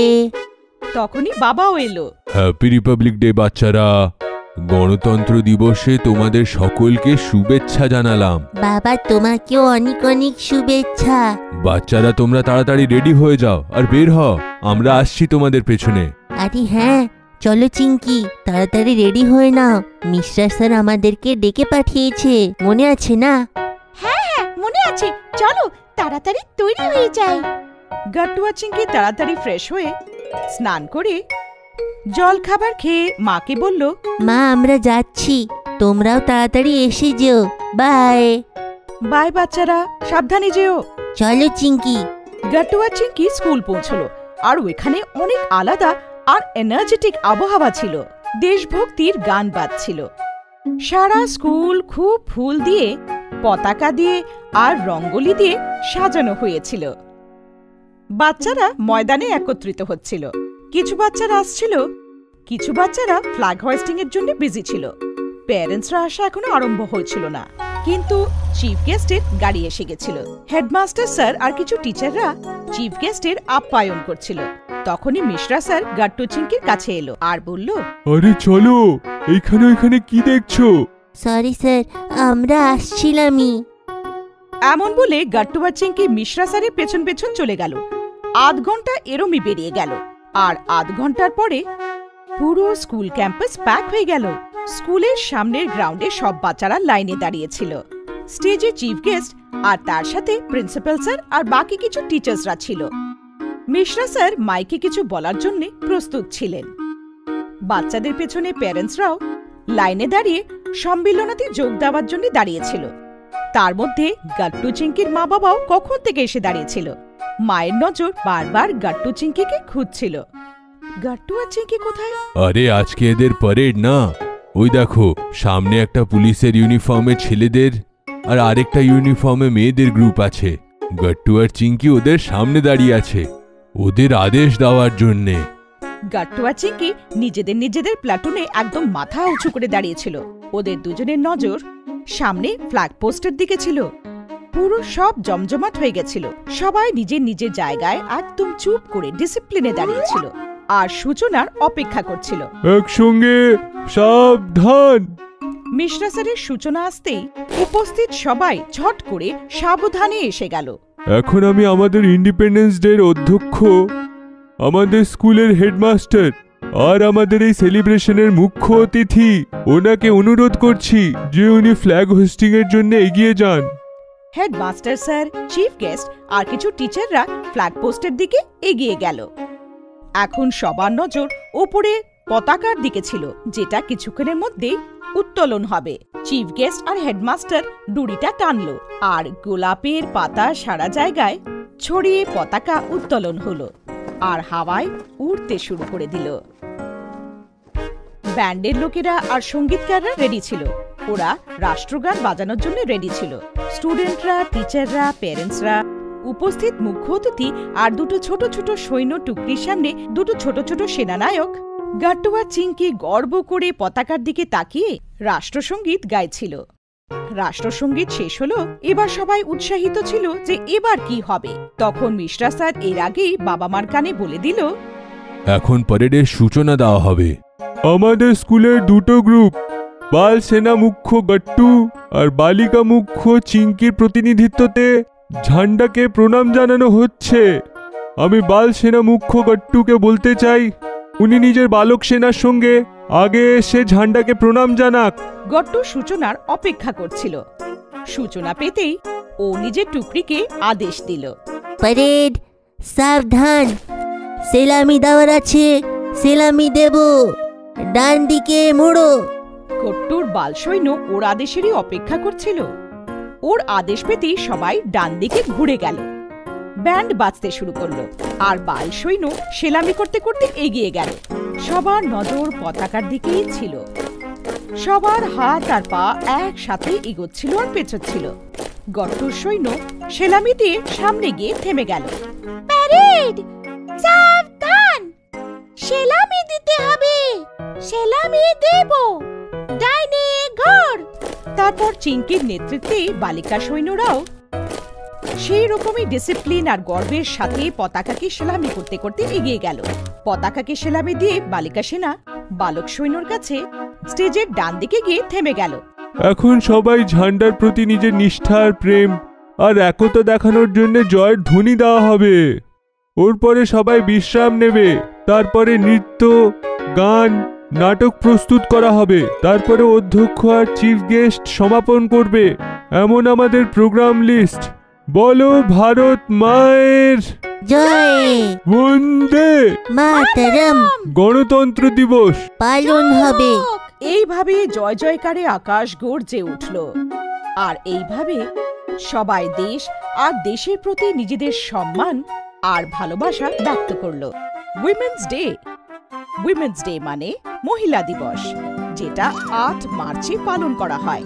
Women's day পালন করার সবারই আলাদা আলাদা ঢং হতে পারে, কিন্তু যখন ব্যাপারটা গাট্টু আর ওর সোসাইটির থাকে তখন ব্যাপারটা একটু জমজমাটি হবে। গাট্টু বাবার সাথে সকালবেলা কথা বলছিল। কথায় কথায় উইমেন্স ডে এর আলোচনা হলো। তখন বাবা বলল, বাবা, উইমেন সোসাইটির এমন একটা ভাগ যাকে ছাড়া সোসাইটির ব্যাপারে চিন্তাও করা যায় না। আমি শুধু আমাদের সোসাইটির ব্যাপারে বলছি না, আমি বলছি মানব সমাজের। মানব, যার মধ্যে পুরুষ আর স্ত্রী আছে, আর দুজনেই একে অপরের উপরে নির্ভর। আগে স্ত্রীরা ঘর দেখত আর পুরুষরা বাইরের কাজগুলো, কিন্তু এখন স্ত্রী আর পুরুষ দুজনেই ঘর সামলাতে পারে আর দুজনেই জবটাও করতে পারে, কিন্তু তবুও তারা একসঙ্গে আছে, কারণ দুজনেই দুজনের শক্তি। মা যদি দুদিনের জন্য কোথাও চলে যায় তাহলে তোমার শিডিউল নষ্ট হয়ে যায়, আর তুমি যদি কোথাও অফিস ট্যুরে চলে যাও তাহলে মাকে ঘরের সঙ্গে সঙ্গে বাইরের কাজও দেখতে হয়। আমাদের স্কুল ফিস, টিউশন ফিস, আমাদেরকে ডক্টর কাকুর কাছে নিয়ে যাওয়া, এমন অনেকগুলোই কাজ আছে যেটা মা করে যখন তুমি থাকো না। তার মানে মা তোমার শক্তি আর তুমিও মার শক্তি। ইয়েস, যখন স্ত্রী আর পুরুষের পাওয়ার একসঙ্গে হয়ে যায় তখন কিটা হয় বলো তো? কি হয়? আমি বলি ঘর তৈরি হয়, আর এমন করেই ঘর তৈরি হতে হতে একদিন পুরো বিশ্ব তৈরি হয়, যেটা আমাদের সংসার, যেখানে স্ত্রী আর পুরুষ দুজনেই আছে। কিন্তু বাবা, যদি তাই হয় তাহলে উইমেন্স ডে কেন পালন করা হয়? বাবা, উইমেন্স ডে পালন করা হয় কারণ উইমেন্সদের আমাদের জীবনে মহত্বটা বোঝানোর জন্যে। যেমন মেন্স ডে তেমনই উইমেন্স ডে। সারাদিন আমরা নিজেদের কাজেই ব্যস্ত থাকি, খুব স্ট্রেসও থাকে, তাই একে অপরকে বোঝাটা অনেক কষ্টকর হয়ে ওঠে বাবা। কিন্তু উইমেন্স ডের উপলক্ষে আমরা পুরোপুরি মহিলাদের সঙ্গে থাকি। ওনাদের কাজকে নিয়ে চিন্তা এবং ওনাদের ইচ্ছের ব্যাপারেও আমরা জানতে পারি। সেগুলো পুরো করা হয় আর সেগুলো নিয়ে চর্চা করা হয়, যেটা দিয়ে উইমেন্সরা তাদের ভ্যালুটা পায় আর ওনারা স্পেশাল ফিল করে। ওয়াও, তো এই রিজন ওমেন্স ডে মানানোর। তাহলে আমরা এবারে মাকে নিয়ে ওমেন্স ডে সেলিব্রেট করি বাবা। আরে শুধু আমরা কেন, পুরো সোসাইটি আমাদের সঙ্গে সেলিব্রেট করবে। কালকেই আমি চেয়ারম্যান স্যারের সঙ্গে কথা বলেছি। ওয়াও, তাহলে তো অনেক মজা হবে। তারপর আর কি, গাট্টু চিংকির সোসাইটিতে উইমেন্স ডের আয়োজন শুরু হলো। ভালো করে সাজানো, লোকেদের বসার জন্য ভালো করে সিটিং অ্যারেঞ্জমেন্ট, ফান গেমস এর পুরো ব্যবস্থা, ব্রেকফাস্ট, লাঞ্চ, কোল্ড ড্রিঙ্ক আর ফ্রুট ফ্লেভার আইসক্রিম, আর পার্টিতে আরো জিনিস। বাচ্চারা এদিক ওদিক ছুটছিল আর সব লোকেরা এক জায়গায় দাঁড়িয়েছিল, আর গাট্টুর মায়ের সাথে সোসাইটির সব মহিলারা হাসাহাসি করছিল। চিংকি, দেখো মা কত খুশি দেখাচ্ছে না? আমার মাও খুব খুশি আছে। উনি তো কাল রাত থেকে খুবই এক্সাইটেড ছিলেন প্রোগ্রামকে নিয়ে। হ্যাঁ, আমার মা দেখো কত সুন্দর দেখতে লাগছে। আমার মনে হয় ওর মুখে যা জেল্লা আছে সেটা মেকআপের জন্য নয়, কনফিডেন্সের জন্য। ওয়াও গুড্ডি, আমাদের সোসাইটি খুবই পাওয়ারফুল মহিলাদেরকে নিয়ে। তখনই গাট্টুর মা মাইকের কাছে এসে অ্যাঙ্কারিং করা আরম্ভ করলো। আপনারা হয়তো ভাবছেন আজ উইমেন্স ডে, তাও আমি অ্যাঙ্কারিং কেন করতে নামলাম? আমার তো ফাংশন এনজয় করা উচিত, কিন্তু চেয়ারম্যান স্যার জানেন যে আমার অ্যাঙ্কারিং করার খুব শখ। কলেজের সব প্রোগ্রামসের অ্যাঙ্কারিং আমিই করতাম, তাই আজ ও গত 10 বছর পর স্টেজ সামলাতে আমার খুব আনন্দ হয়ে যাচ্ছে। তারপর মা ফাংশন এগিয়ে নিয়ে গেল। আজ আমাদের কাছে যে মহিলা সাথীরা উপস্থিত, মিসেস রঞ্জনা, ওনার খুব ইন্সপিরেশনাল আর ইন্টারেস্টিং গল্প রয়েছে। ওনার হাজবেন্ড ডক্টর, বাচ্চারা পড়াশোনা করছে, আর তিনি একজন হাউসওয়াইফ। কিন্তু আজ ওনার পরিচয় শুধু একজন হাউসওয়াইফ নয়, উনি বাড়ি সামলাতে সামলাতে নিজের একটা ব্যবসা আরম্ভ করে দিয়েছেন আর ওনার প্রোডাক্টস ইন্টারন্যাশনাল মার্কেটে বিক্রি হচ্ছে। আসুন শুনি ওনার গল্প ওনারই মুখ থেকে। তারপর মিসেস রঞ্জনা স্টেজে আসলেন আর সে নিজের গল্পটা সবাইকে শোনালেন। সবাই হাততালি দিয়ে ওনার প্রশংসা আর অভিনন্দন করলো। মিসেস রঞ্জনার এই গল্পটা তো খুবই মোটিভেটিং, শুধু মহিলাদের জন্যই নয়, সকলের জন্যই এটা খুবই মোটিভেটিং। তারপর বাকি মহিলারাও নিজেদের বিচার সোসাইটির সামনে রাখেন। কিছুক্ষণ স্টেজে ওনাদের গল্প চর্চা হলো। সব পুরুষেরা ওই গল্প শুনলো, বুঝলো আর মহিলাদের বোঝার চেষ্টা করলো। আর তারপর আরম্ভ হলো আনন্দ উৎসব, অনেকগুলো ফান গেমস। সব অ্যারেঞ্জমেন্টস গাট্টু আর ওর টিম পারফেক্ট করে দিয়েছিল। তো লেডিস, আপনাদের সামনে যে বেলুন আছে সেটা আপনাকে ফোলাতে হবে। যে সব থেকে বেশি বেলুন ফোলাবে সেই কম্পিটিশনের উইনার হবে। তারপর আর কি, গাট্টু হুইসেল বাজালো আর কম্পিটিশন আরম্ভ হয়ে গেল। সব মহিলারা বেলুন উঠে ওটা মুখ দিয়ে হাওয়া ভরতে থাকে আর খুব মজা হতে থাকে। কিছু বেলুনস ফুলছিল আর কিছু ঢুকে ফেটে যাচ্ছিল, আর কিছু তো ফুলছিলই না, কারণ সেগুলো আগের থেকেই ফাটা ছিল। একটা বেলুন ফোলাতে ফোলাতে মেঘার আন্টির হাত থেকে বেরিয়েই গেল আর সুধীর আঙ্কেলের চেয়ারের নিচে গিয়ে ফুস হলো। আর সবাই কম্পিটিশন ভুলে গিয়ে হাসতে হাসতে গড়াগড়ি খেলো। এক এক করে সব ফান গেমস খেলে শেষ হলো। আরো কি ফান ছিল, ঠিক বুঝলেন আপনারা? চলুন লেডিসরা, আপনারা ক্লান্ত হয়ে গেছেন না? আপনাদের জন্য ice cream, cold drinks, fuchka, bhelpuri আরো অনেক জিনিস যেটা আপনার অপেক্ষা করছে। চলুন। তারপর আর কি, বাচ্চারা আর মহিলারা ফুড কাউন্টারের দিকে এলো। ওখানে এক এক কাউন্টারে এক এক পুরুষ হাসি মুখে সার্ভিস দেওয়ার জন্য একদম রেডি ছিল। যেই প্লেট সামনে এলো, সার্ভিস একদম শুরু। প্লেটে এক একটা ডিশ ডেকোরেট হয়ে গেল আর এইভাবে উইমেন্স ডে পার্টি শেষ হলো। গাট্টুর প্রিয় বন্ধু। অনেক বছর আগে এক শহরে গাট্টু নামে এক 7 বছরের বাচ্চা নিজের মা বাবার সাথে থাকতো। গাট্টু খেলাধুলা, পড়াশোনা সবেতেই খুব ভালো ছিল, আর সেই জন্যই তার বাবা মা এবং শিক্ষকেরা তাকে খুব ভালোবাসতো। গাট্টুর ক্লাসেই রাহুল নামে একটা ছেলে পড়তো। গাট্টু আর রাহুল খুব ভালো বন্ধু ছিল, কিন্তু গাট্টু যত সাদাসিধা ছিল, রাহুল তত বদমাইশ ছিল। ওর মাথায় সব সময় কিছু না কিছু দুষ্টু বুদ্ধি ঘুরপাক খেত। তারপর একদিন টিচার সব বাচ্চাদের বলল, স্টুডেন্টস, কাল সবার ইংরাজি পরীক্ষা হবে, আর তাই সবাই কালকে পড়াশোনা করে আসবে। আর মনে রেখো, যে কম নাম্বার পাবে তাকেই আমি প্রিন্সিপাল স্যারের কাছে নিয়ে যাব। এই কথা শুনে গাট্টু ভয় পেয়ে গেল। প্রিন্সিপাল স্যার তো খুব বকবেন, তাই আমি কালকে ভালো করে পড়াশোনা করে আসব। স্কুল ছুটি হতে না হতেই গাট্টু সোজা বাড়ি চলে যায় আর খাবার খেয়ে পড়তে বসে যায়। পড়তে পড়তে সন্ধ্যা হয়ে যায়, আর তখনই হঠাৎ রাহুল গাট্টুর ঘরে আসে। আরে রাহুল, তুমি কখন আমার বাড়ি এলে? আমি তোমাকে পার্কে নিয়ে যেতে এসেছি, চলো আমরা পার্কে খেলতে যাই। কিন্তু আমি আজ পার্কে যেতে পারবো না, আমার এখনো 2টো লেসন পড়া বাকি। তুমিও যাও, গিয়ে ইংলিশ পরীক্ষার জন্য তৈরি হও। তুমি তো জানো আমি যতই চেষ্টা করি না কেন, আমি এই লেসনটা মুখস্থ করতে পারবো না। ঠিক আছে, তাহলে তুমি গিয়ে পার্কে খেলো, আর পরীক্ষায় তুমি আমার দেখে পাশ করে যাবে। পরের দিন ওরা তাই করলো। যেই পরীক্ষা শুরু হলো, অমনি গাট্টু তাড়াতাড়ি করে লিখে নিয়ে তারপর ওর পাশে বসে থাকা রাহুলকে নিজের খাতা থেকে চিটিং করালো। রাহুলকে এত নম্বর পেতে দেখে টিচার চিন্তায় পড়ে গেল। রাহুল তো সারাদিন দুষ্টুমি করে, ও কি করে 10-এ 10 পেল? হ্যাঁ, এই ভেবে টিচার ক্লাসের স্টুডেন্টদেরকে বলল, স্টুডেন্টস, কাল তোমাদের ম্যাথ পরীক্ষা নেব। এই কথা শুনে গাট্টু রাহুলকে বলল, রাহুল, তুমি চিন্তা করো না, আমি কালকেও তোমাকে এরকম করেই চিটিং করিয়ে দেব। পরের দিন দুজনে অন্য দিনের মতো একসাথে বসে পরীক্ষা দিতে শুরু করে, কিন্তু তখনই টিচার এসে গাট্টুকে বলে, গাট্টু, তুমি এখানে সোনার সাথে বসো। কিন্তু মিস, আমি তো সবসময় রাহুলের সাথেই বসি। কিন্তু আজকে তুমি এই সিটে বসবে। টিচারের কথা মেনে গাট্টু সোনার পাশে বসে পড়ে আর রাহুল একা বসে পরীক্ষা দেয়।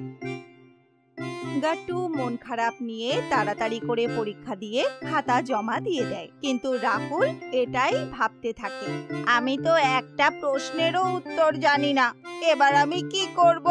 রাহুল ফেল করলে রাহুল আর গাট্টু দুজনেই কাঁদতে শুরু করে দেয়। তুমি আমাকে বলেছিলে যে তুমি আমাকে পরীক্ষায় খাতা থেকে চিটিং করিয়ে দেবে। সরি রাহুল, কিন্তু মিস আমার সিট চেঞ্জ করিয়ে দিয়েছিল। এদের দুজনকে কাঁদতে দেখে টিচার ওদের কাছে এসে বুঝিয়ে বলে, রাহুল, আমি জানতাম তুমি সব সময় গাট্টুর খাতা থেকে চিটিং করে পাশ করতে, সেই জন্য আমি তোমাদের সিট বদলে দিয়েছিলাম। আর গাট্টু, রাহুলের চেয়েও বেশি এটা তোমার জন্য একটা শিক্ষা। একজন ভালো বন্ধু নিজের বন্ধুর দোষ না ঢেকে তাকে দোষ করার থেকে আটকায়। তো বাচ্চারা, এই গল্প থেকে আমরা কি শিখলাম? বন্ধুদের দোষ কখনো ঢাকা উচিত নয়, বরং তাদের দোষ করার থেকে আটকানো উচিত। ভুলাক্কারের ভুল। অনেক সময় আগে কোনো এক শহরে গাট্টু নামের একটি ছেলে তার পরিবারের সাথে থাকতো। গাট্টু এমনিতে অনেক কিছুতেই ঠিক ছিল, কিন্তু ওর খুব ভুলে যাওয়ার রোগ ছিল। ও প্রায়ই ছোট ছোট জিনিস ভুলে যেত। साग से करेंगे सबका सागर, साग से करेंगे सबका सागर। আরে, আমি আমার স্কুলে চলে এলাম, আমাকে তো বাজারে যেতে হতো, আমি কত ভুলাক্কার। গাট্টুর মা ওর এই রোগকে ঠিক করার জন্য অনেক কিছু করতেন। বাদামের হালুয়া খেলে আমার গাট্টুর এই ভুলে যাওয়ার অসুখ নিশ্চয়ই ঠিক হয়ে যাবে। কিন্তু গাট্টুর এই ভুলে যাওয়ার সমস্যার উপর কোনো প্রভাব পড়তো না। গাট্টু, আমি তোমাকে দই আনতে বলেছিলাম তো, তুমি দুধ নিয়ে এসেছো? তোমার এই ভুলে যাওয়ার সমস্যা কবে যে ঠিক হবে? স্কুলে গাট্টুর সাথে যেসব বাচ্চারা পড়তো তারাও গাট্টুর এই ব্যাপার নিয়ে হাসি ঠাট্টা করতো। গাট্টু, তুমি আজ আমার সাথে পারি দিও, তুমি না আবার নিজের ঘরের রাস্তা ভুলে যাও। আর গাট্টু সব সময় ওদের কথায় রেগে যেত। আমার তোমাকে দরকার নেই, রোজকার মতো আজ আমার মা আমাকে স্কুল থেকে নিতে আসবে। একদিন গাট্টু স্কুলে একা বসে লেসন মনে করছিল। তখনই ওর ক্লাসে পড়া একটি ছেলে রোহিত তার দুই বন্ধুকে বলল, এই দেখা, গাট্টু কত আরামে বসে পড়াশোনা করছে, চলো ওকে বিরক্ত করি। হ্যাঁ, চলো ওকে বিরক্ত করি। কিন্তু আমরা করব কি? আমার কাছে একটা খুব ভালো প্ল্যান আছে। এই বলে রোহিত ওদের দুজনকে নিজের প্ল্যান বলল। আর তারপর বাকি দুজন বন্ধু ওইখানেই থেকে গেল, আর রোহিত গেল গাট্টুর কাছে। কি করছো গাট্টু? টেস্টের জন্য প্রস্তুতি নিচ্ছি, কিন্তু টেস্ট কালকে, এসে খেলি একটু। না, আমি তোমার সাথে খেলবো না, তুমি সব সময় আমাকে নিয়ে ঠাট্টা করো। হ্যাঁ, কিন্তু এখন তো আমি তোমার সাথে খেলতে এসেছি। আমি বললাম না আমি তোমার সাথে খেলতে চাই না। রোহিতের বন্ধুরা দূর থেকে দেখলো যে কিভাবে রোহিত নিজের কথায় গাট্টুকে ব্যস্ত রেখেছে। প্ল্যান মতো ওরা দুজন চুপচাপ এসে গাট্টুর স্কুল ব্যাগ থেকে ইংলিশের নোটবুকটা নিয়ে সেখান থেকে চলে গেল। ঠিক আছে, খেলবে না তো খেলতে হবে না, এই বলে রোহিত সেখান থেকে চলে গেল। আর সে বন্ধুদের কাছ থেকে খাতাটা নিয়ে কোথাও লুকিয়ে দিল। কিছু সময় যেতেই পরের পিরিয়ডের বেল পড়লো আর ইংরেজির টিচার ক্লাসে এলেন। বাচ্চারা, আমি আজ সকলের ইংরেজি নোটবুক চেক করব, তাই সবাই একজন করে করে নিজের নোটবুক নিয়ে আমার কাছে এসো। টিচার সবার নোটবুক চেক করা শুরু করলেন। গাট্টু যখন ওর ব্যাগে দেখলো তখন ব্যাগে ওর নোটবুক ছিল না। এই দেখে ও খুব ভয় পেয়ে গেল। আমার নোটবুক কোথায় গেল? আজ সকালে তো আমি ওটা ব্যাগের মধ্যে রেখেছিলাম, বা হয়তো রাখিনি। যাই হোক, এখন টিচার খুব রেগে যাবে। তখনই টিচার গাট্টুকে বললেন, গাট্টু এইবার তুমি তোমার নোটবুক নিয়ে এসো। গাট্টু ভয়ে ভয়ে উঠে দাঁড়ালো। টিচার, টিচার, আমি আজ নোটবুক আনতে ভুলে গিয়েছি। তুমি নোটবুক আনতে ভুলে গেছো? Sorry teacher. গাট্টু, যদি তুমি কালো নোটবুক না নিয়ে আসো তাহলে আমি তোমাকে প্রিন্সিপালের কাছে নিয়ে যাব। ওকে টিচার।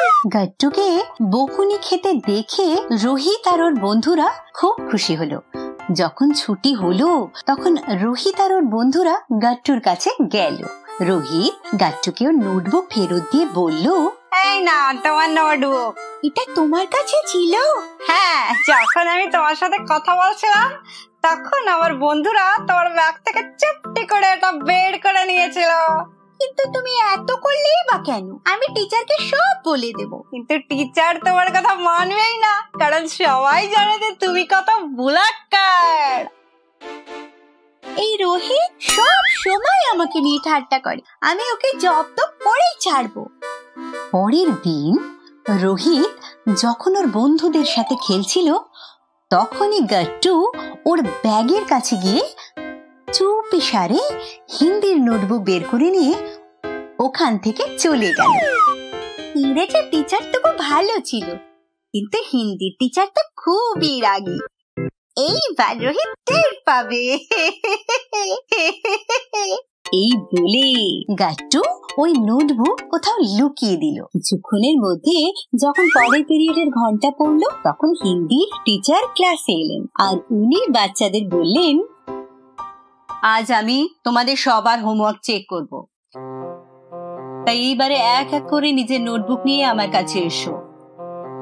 রোহিত, তুমি সবার আগে এসো। রোহিত ওর ব্যাগে দেখলো তো সে হিন্দির নোটবুক পেলই না। সে ভয়ে ভয়ে উঠে দাঁড়িয়ে বলল, ম্যাডাম, মনে হচ্ছে আমি আজ হিন্দির নোটবুক আনিনি। কি? তুমি হিন্দি নোটবুক নিয়ে আসোনি? Sorry madam. এখন আর সরি বলে কোনো লাভ নেই। এইবার তুমি শাস্তি পাবে। সিটের উপর দাঁড়িয়ে দুটো হাত ওপরে করো। রোহিত হাত ওপর করে সিটে দাঁড়িয়ে গেল। সেটা দেখে সব বাচ্চারা হাসতে লাগলো। আমাকে তুমি ভেলাক্কার বলেছিলে না? এইবার গাট্টুর বদলা পূরণ হয়ে গিয়েছিল।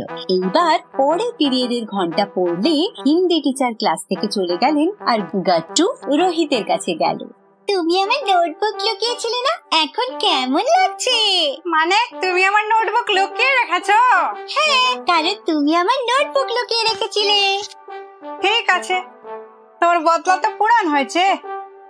এইবার আমার নোটবুক ফেরত দাও। দাঁড়াও, আমি এখনই নিয়ে আসছি।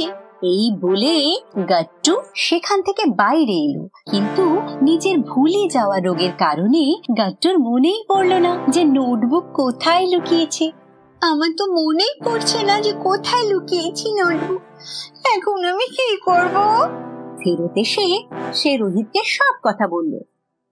সব কথা শুনে রোহিত রেগে গেল। কি? তুমি আমার নোটবুক হারিয়ে ফেলে? এইবার কাল আমি হিন্দি টিচারকে কোথা থেকে নোটবুক দেখাবো? আমি এখনই প্রিন্সিপালের কাছে তোমার অভিযোগ করছি।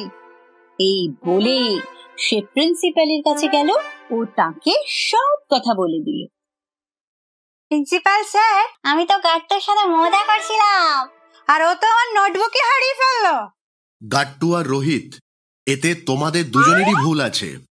তাই তোমাদের দুজনের পানিশমেন্ট হলো যে তোমরা এবার একটা নতুন নোটবুক কিনবে আর তাতে অর্ধেক অর্ধেক লেসন কপি করে পরের সপ্তাহে হিন্দি টিচারকে জমা দেবে, বুঝলে? হ্যাঁ প্রিন্সিপাল স্যার। এইভাবে রোহিতকে তার দুষ্টুমি আর গাট্টুর রাগ ও ভুলে যাওয়ার রোগের কারণে প্রিন্সিপাল স্যার ওদের দুজনকে শাস্তি দিলেন।